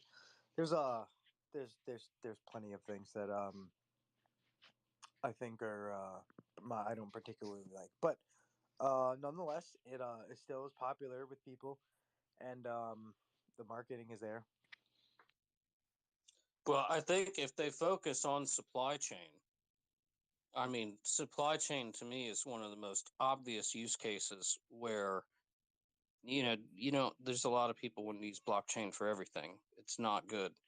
Um, but supply chain does make sense. You got multiple parties, right? You've got a chain of this inventory moving through, you know, growers, transporters, retailers, restaurateurs, um, tracking all of that and allowing all these people to trust each other so that they know where these things are coming from, and that they're getting what they're actually buying, right?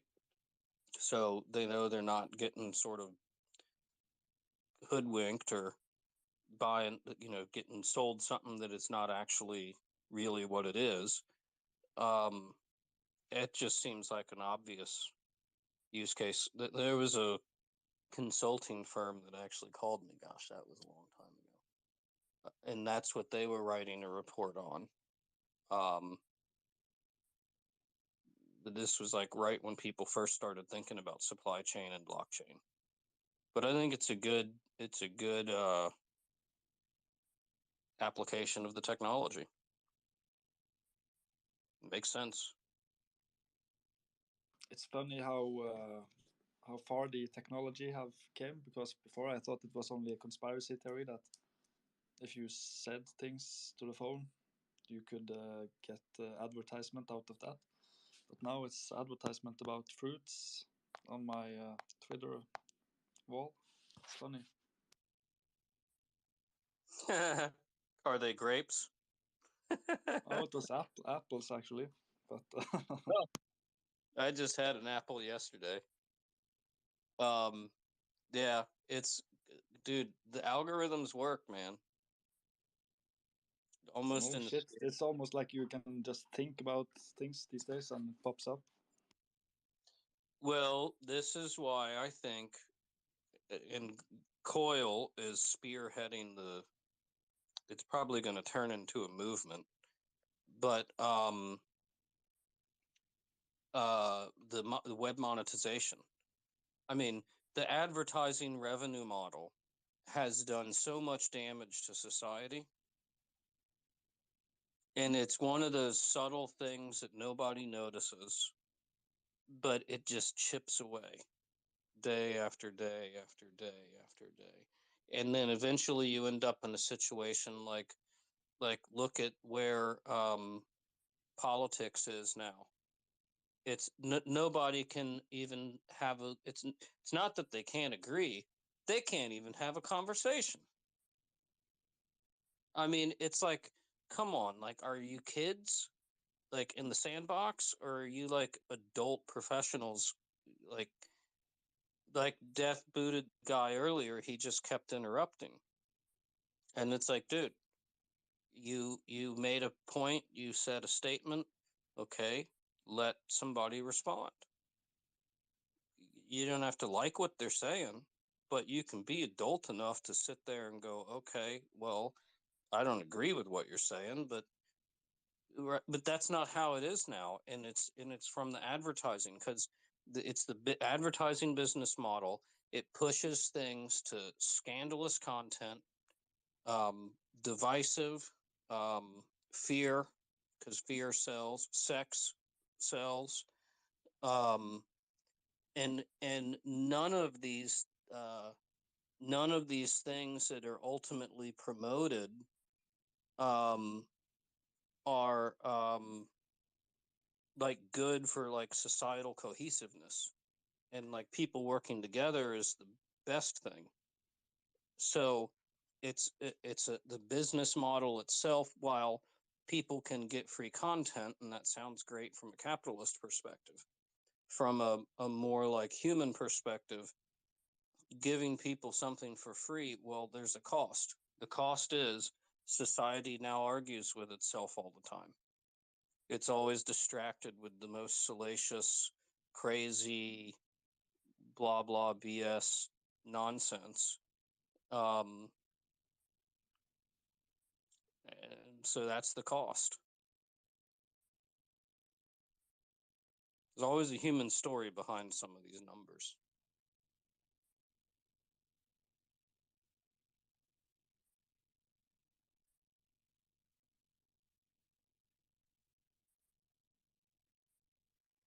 Web monetization, just to continue my rant, and anybody interrupt me, we can change subject.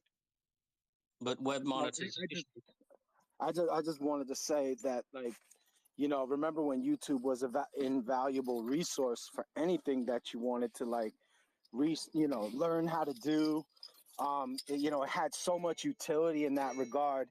And then when, it came to, like, become an a platform for, like, the advertising revenue, it got completely manipulated, and it really became just like a propaganda machine, and just like all kinds of other, nefarious, like, just time wasting. It became like a black hole. And I hope that we can devolve a little bit back to like where these platforms become like invaluable resources to to do things. I mean, you could still go into YouTube and find much value, but it's like become a bigger sea of nothingness to filter through. Your volume something changed, but yeah, if you set you set like an AI algorithm, and you say optimize for maximum revenue, it's gonna ultimately, in one shape or form or another, um, give people the stuff that they watch. Like, oh gosh, something like uh, all the things I listed before. It's got my attention, so I'm going to keep watching. So, okay, we get to serve up another ad, right? The AI is just going to solve for that.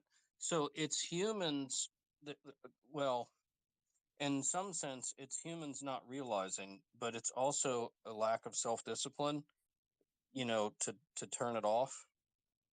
Like, I don't want to see this, but the algorithms are, see, I think that there needs to be, I'm going to make this term up, but it's like, say I'm Facebook, okay, and I'm deciding what's going to be on your uh, page or whatever they call that.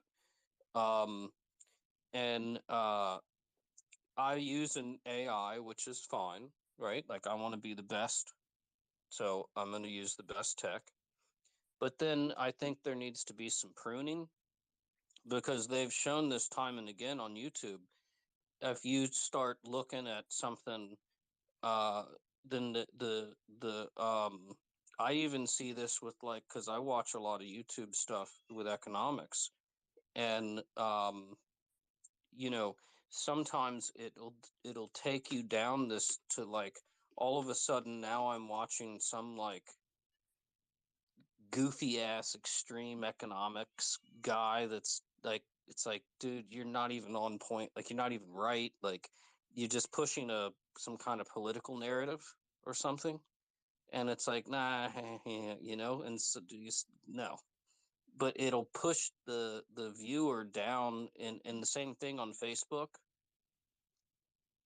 Like, I know people that on Facebook have just, it's like gone down the rabbit hole, and they just get more and more extreme stuff. Just watch it.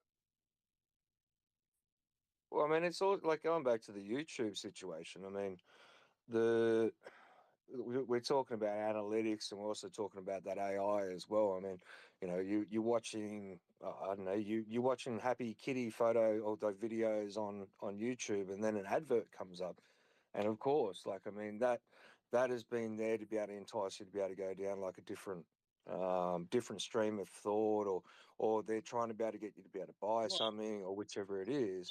I, But for honestly, the algorithm doesn't, because the algorithm doesn't care about your thought. It only cares about, are you going to keep watching? So if it keeps showing you more and more sensational stuff, right? It keeps like loading up essentially your dopamine, you know, kicks. Um, then you'll keep watching. You keep watching, they can keep showing ads. They don't care what the ads are. They don't care what the content is. The algorithm is not, it doesn't have a political opinion. It doesn't have like a bias toward this company or that company. It doesn't have any of this. It doesn't care. Its only job is to figure out how to keep you watching. Yeah, well, I'll finish my thought for you, Karma. Like, so me personally, like, I actually pay for YouTube, so I don't have adverts coming through at any stage. So I remove myself away from that. The same with my, say with television watching or whichever as well.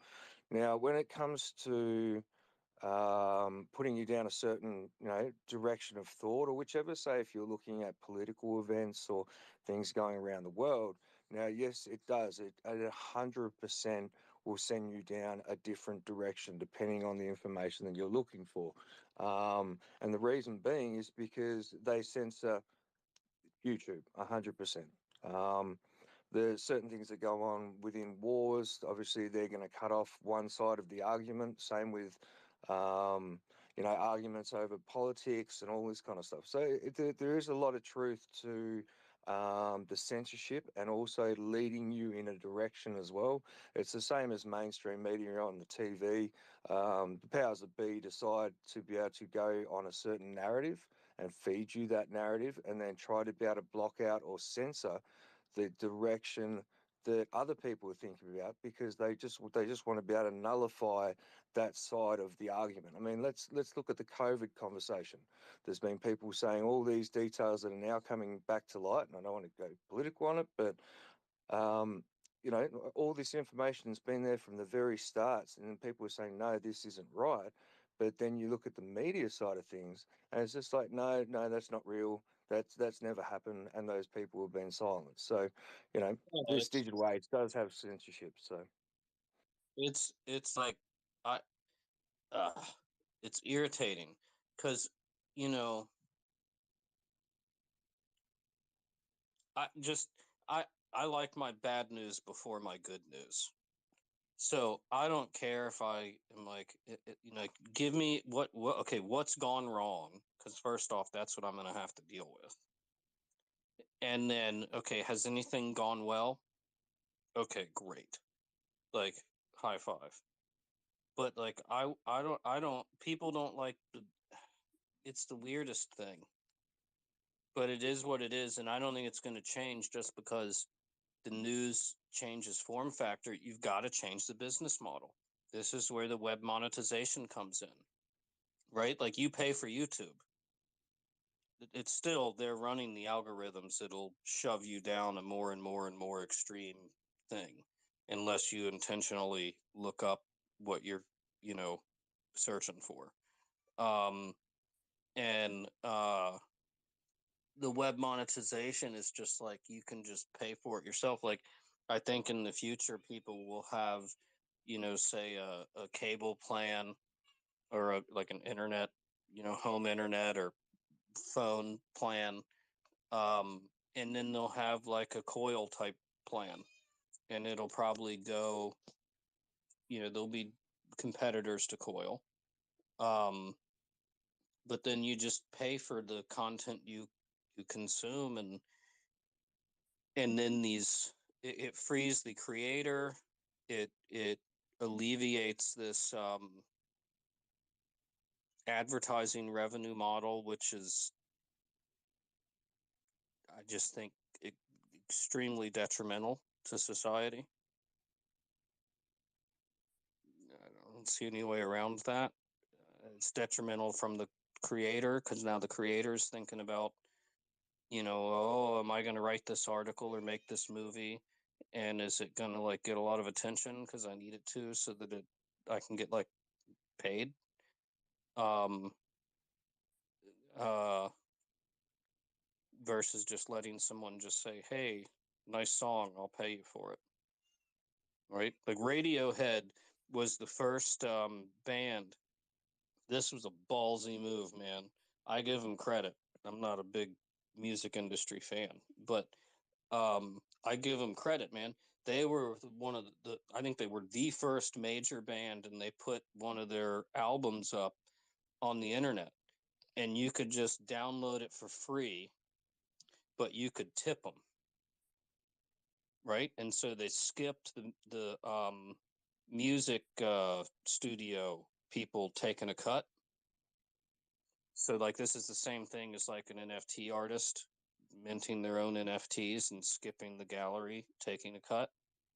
And believe it or not, even though people could have downloaded it for free, they paid essentially the same price you would pay for a CD back then. And I mean, talk about a ballsy move. Nobody had done that before. Like, credit where credit's due. And web monetization is kind of like that. Well, just think on a fintech side of things when it comes to, without trying to be able to get rid of the the the covering of, like, obviously your laws and all this kind of stuff.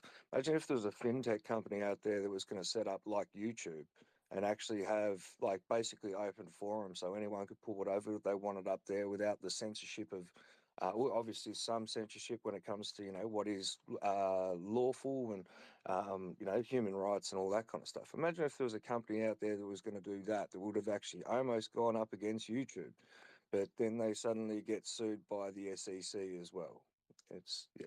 I think I mean, there's Library was already, going to do that. Look, I that was think Library, there mate. already That's is one. exactly what Library was going to. Yeah, library. There's library. I think there's another one too. Oh, you remind me. The library summary judgment came out today. I got to go give that a read. Got to figure out unless did anybody else in the space that's a speaker right now give it a read yet? If you did, I would love to hear anybody's perspective. But I definitely want to go see what happened with that. No, I haven't read it yet. I've got it there ready to go. I've been doing two things at the same time, but that is my third thing, man. As soon as I've got more hands and more screens, I'll be onto it. What was what was that that you should read? You said It's the library versus SEC case. We had finally the summary judgment came out, and I'll tell you, I don't know what happened in the summary judgment, but library had a tweet today that said, I gotta look it up. Hold on. What did they say? You that Gary Gensler is the devil in the flesh. I think that's what exactly they said. Yeah, it was something along those lines. Yeah, I can't remember exact wording, but yeah, it's not looking good for him. Gary Gensler have been digging his grave for a long I time, though. Twitter really good at and I looked myself up. Not to change the subject, I looked myself up the other week to find out if I was shadow banned, and I am shadow banned on Twitter. If you try and look my name up on like the little registry thing, I don't pop up unless you exactly type in my entire Death Ranger 14, and it seems like library is shadow banned also because I can't find them. You got to think that's going to make sense as well. I mean, um, especially if you, depending on obviously like who you know as well. I mean, I think that would come into a lot of their algorithm to be able to decide who will be shadow banned or not. I mean, now Elon's there. I'm pretty sure things will change over time, but yeah, shadow banning is a big issue. But once again, I put it heaps of political stuff up there too. Like, I mean, fuck Joe Biden. I don't really even care. I mean, I just want America to be able to get back up on top, and if he can do it, then so be it. But just don't fuck the system. But I put that stuff up there all the time, so I'm probably in exactly the same boat, man. Yeah, you can look it up. There's a website. I forgot its name off the top of my head, but I'm sure you could Google it and it would pop up right away. That you can find out if you're shadow banned. Basically, the shadow banned is basically like if people don't really see your tweets, right? They can't find you. So only like in your immediate circle, really, people are able to see your information, and those people who associate with them. See, this is part of, I guess I'll go there, the information warfare. Um, it's that's like a contain it strategy. So if you have, say a network of bots or accounts that are trying to spread sort of false information, then you can contain them to themselves, and and then the false information doesn't spread out to the broader network. Yeah, I can't agree with that at all, Carmen. Yes, it does have a role to be able to play there as well. But I mean, you look at all the major things that have happened over since I'd say probably only for the last probably about 5 or 6 years. This has actually become quite predominant as well. Like the censorship of information from both sides of the party is a big issue. And once again, this is the big fintechs and the media companies that choose what they want to be able to have up there. it all comes down with the narrative as well. I mean, misinformation, yes, there is direct misinformation. People can make up full lies, the whole works. But then also censoring people's accredited knowledge because that doesn't fit in with your narrative. That's a bigger issue, and we know that that's happened. Facebook has already admitted to that happening. A whole bunch of other platforms have admitted to that actually happening too. So, I mean, we got to be realistically. I mean, the powers that be want to be able to have a certain narrative, and they'll make that happen. Well, I don't agree with and we'll never do this here with ledgerscale unless somebody's not we'll go with cordial. Um, I don't care what your ideas are, I'll hear you out. But you know, even when I was a kid, and I'll quote David again because my mother told me this exact same thing. When he was asked about Jed, he said, if you don't have anything good to say, don't say anything at all. He's like, that's what my mom told me. And I was like, well, my mom told me the same thing. So there is some censorship, even on the individual level. Like you won't rarely hear me ever um, berate somebody or something like that. I mean, there's one time on a Twitter space where, and it wasn't my space, and I apologize to the host, but she kicked the other guy. Um, and it was, it was just like, dude, you keep asking me the same question. I'm trying to answer the question, right? Like you keep interrupting, kind of like the guy earlier. And I was like, just let me answer the question, right? Like I'm trying to answer. You keep interrupting and re-asking the question. I heard it the first 3 times. Like, what's the problem here?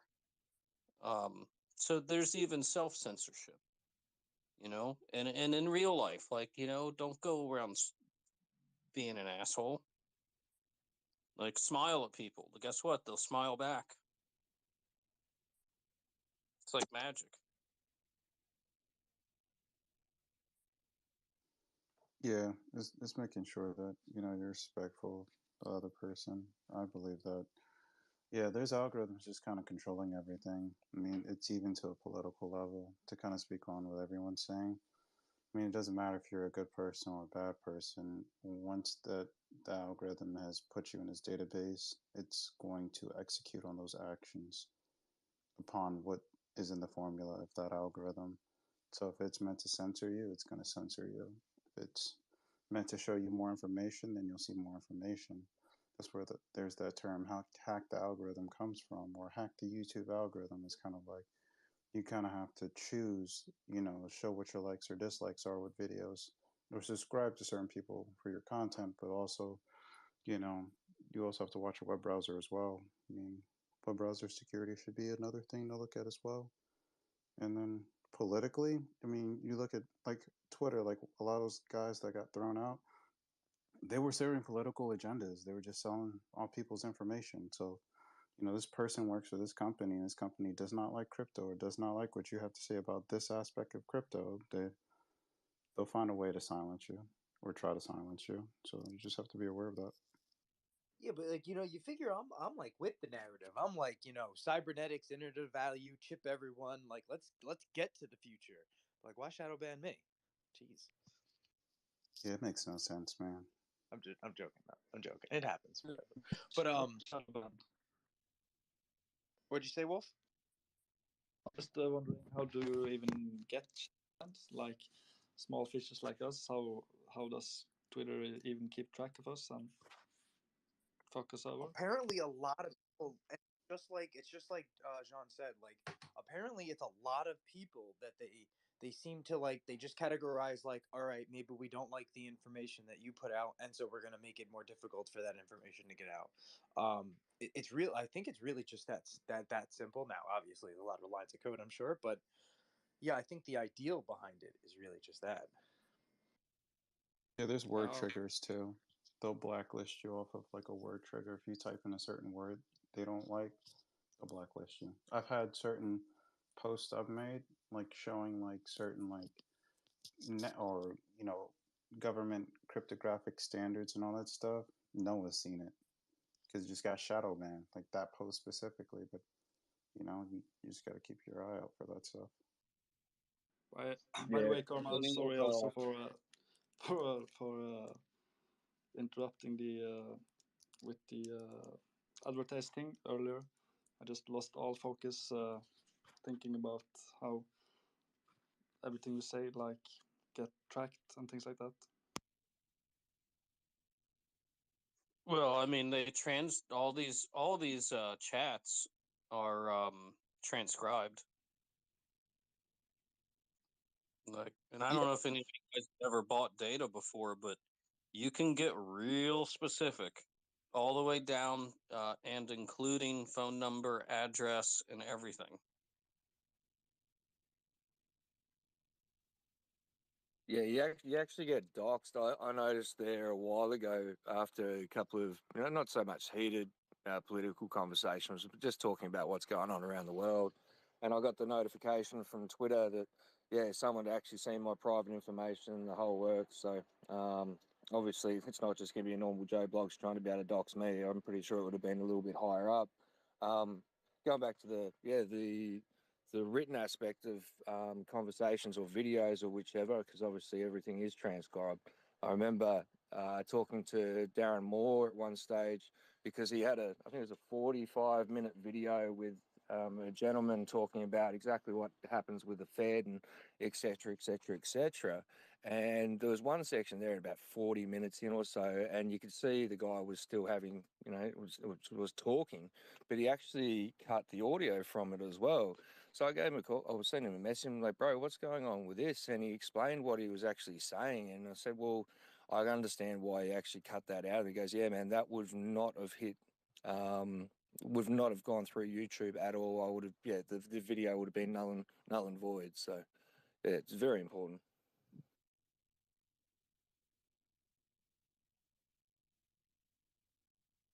So just imagine what they do with the conversations we have in here too. This is why I think it's good to use AI.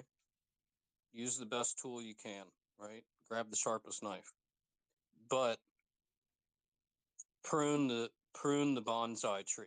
Like once once the outcome from the AI formula is, there, like take a closer look at it, test how it operates, and maybe cut some snippets out so you don't send people down these extremist rabbit holes. Yeah, and I don't think people realize that what's about to happen with Twitter, right? I think everybody for the most part doesn't realize that they're all about to be KYC'd with their Twitter accounts, right? And so you don't have to put all of your user information correctly in making a Twitter account, right? But if you do attach your bank account to pay for the Twitter Blue, which is going to be I think $8 a month, that is what Elon seems to be saying. You now have all of the users on Twitter that were not associated with an actual individual in real life directly associated with that, and so you can attach the data information, and I think that's going to be a significant little boost in the ability to sell the data. I thought he was looking at $20 a month there at one stage. Obviously, he must have changed it. I had a feeling it wasn't going to be 20. I had a feeling it was going to be something between like 5 and 10. And so he said 20. And then Stephen King had a post that he put out and said, if you charge $20 and take my thing away, I'll basically, he said, I'll basically leave Twitter, right? Like you should pay me to be here. And so Elon then said, all right, $8 it is. Thanks for the the input. And I had a feeling it was going to be between that anyway. So we'll see if it goes really with $8. But I'm sure it's going to be something low. It'll be get something to bring people in because, like I'm saying, on top of it, all of these Twitter accounts that exist today of users who are not associated with actual real life people, it's hard to know exactly who the person is. You're instantaneously going to be have that data. It does two things. One, we talk about transaction costs all the time, right? So you want to keep the transaction costs low to participate in the network. But two, authenticating yourself not only gets rid of the bots, but like I know several people have, I don't do this, but several people have multiple accounts, right? So they'll take a second account and go like be a jerk, but they won't be a jerk on their quote real account. So you eliminate that as well, because if you validate both accounts, well then Twitter's going to say, oh, this is the same person, just use one account, right?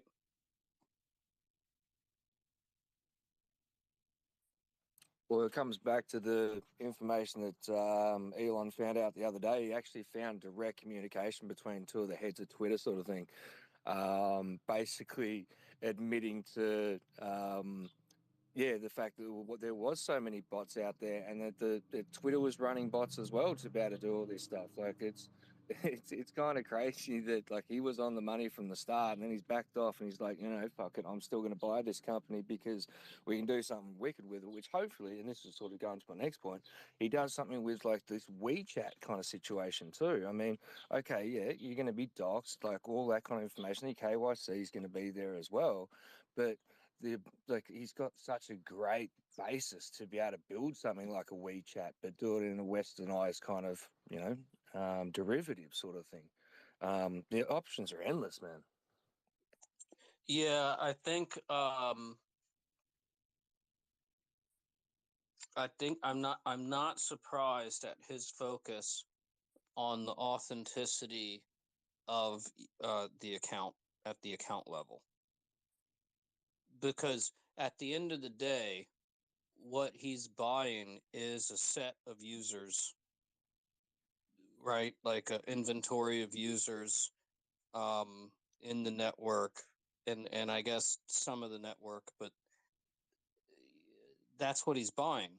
So, if you're going to buy something, do you want authentic users or do you want fake users? And I'm totally not against bots either. I think there's a lot of very useful bots on Twitter. Some of them will post like, I don't know, data feed type stuff. That's fine. That's great. That's useful. It's the astroturfing type stuff that where I think it goes awry. And it's the people with two accounts where they'll come in and do like I was explaining a second ago. Like I mean, you be you, right? But be you. If there's two yous, then you can go see my girl and she can give you some medicine for that, because there are people that have multiple personalities and stuff. But that's treatable. Yeah. I don't know how you're going to be able to give medication to your bot though. That's the only thing. You can't double dip on that. There's no double dipping. You can't Well, double dip the tip. that's what I was saying. The medication is okay if you verify the account. Like if I go to verify two accounts, and I don't know how they'd handle that. Like if I have a personal account and a business account, because actually technically I do have two Twitter accounts. No, and so what it is you're just KYC'd, and so go ahead and you know what, you do something bad, and this is where I think things like the whole WeChat aspect, social credit score, right? Okay, so you have two accounts, that's fine. Oh, but if you create an account and you're KYC'd and you go around causing trouble, well, listen, the people will know that you caused trouble, right? And you wanted to play this aspect of society, and so I think it really I think it's intelligent what he's doing. It's getting more people prepared for KYC. I think in the end of the day, without them even realizing it. And yeah, I like it. We did go over our chat though a little bit. We usually ended up at the 5:30, but I know Yeah. John, you came up, man, and I kind of wanted to just keep it going for a couple more minutes. So I can have you conversating with us because I know you work late. But we will be back tomorrow, Wednesday, 5 to 6. So hopefully see everybody here for our focus topic space. You know, and I really do thank everybody who comes to these spaces every single day. It's amazing that we always have a crowd of at least 20 to 30 people in here. Great speakers up, great information flowing. I know we had that one guy at the beginning. I know most people didn't hear him. He was very confrontational, but overall, it was a great space, and I thank everybody who comes up. Of course, nothing that was said today is financial advice. Panelist views do not necessarily represent those of Ledger Scale. We host these spaces Monday, Tuesday, Thursday, and Friday, starting at 3:30 Eastern Standard Time. And on tomorrow, we have our Wednesday focus topic space from 5 to 6. And I hope everybody has a good rest of the night. Yep, and we definitely appreciate everybody and your participation. Questions and all the different topics that we go through is, I think, beneficial for everybody. And yeah, thank you for joining. And if you want to, there's some crypto, various different networks, some accounts at the top of the Ledger Scale page. You can donate there for now. Get the other stuff going eventually. And then yeah, appreciate it, and I think it's been a wonderful conversation. Yeah.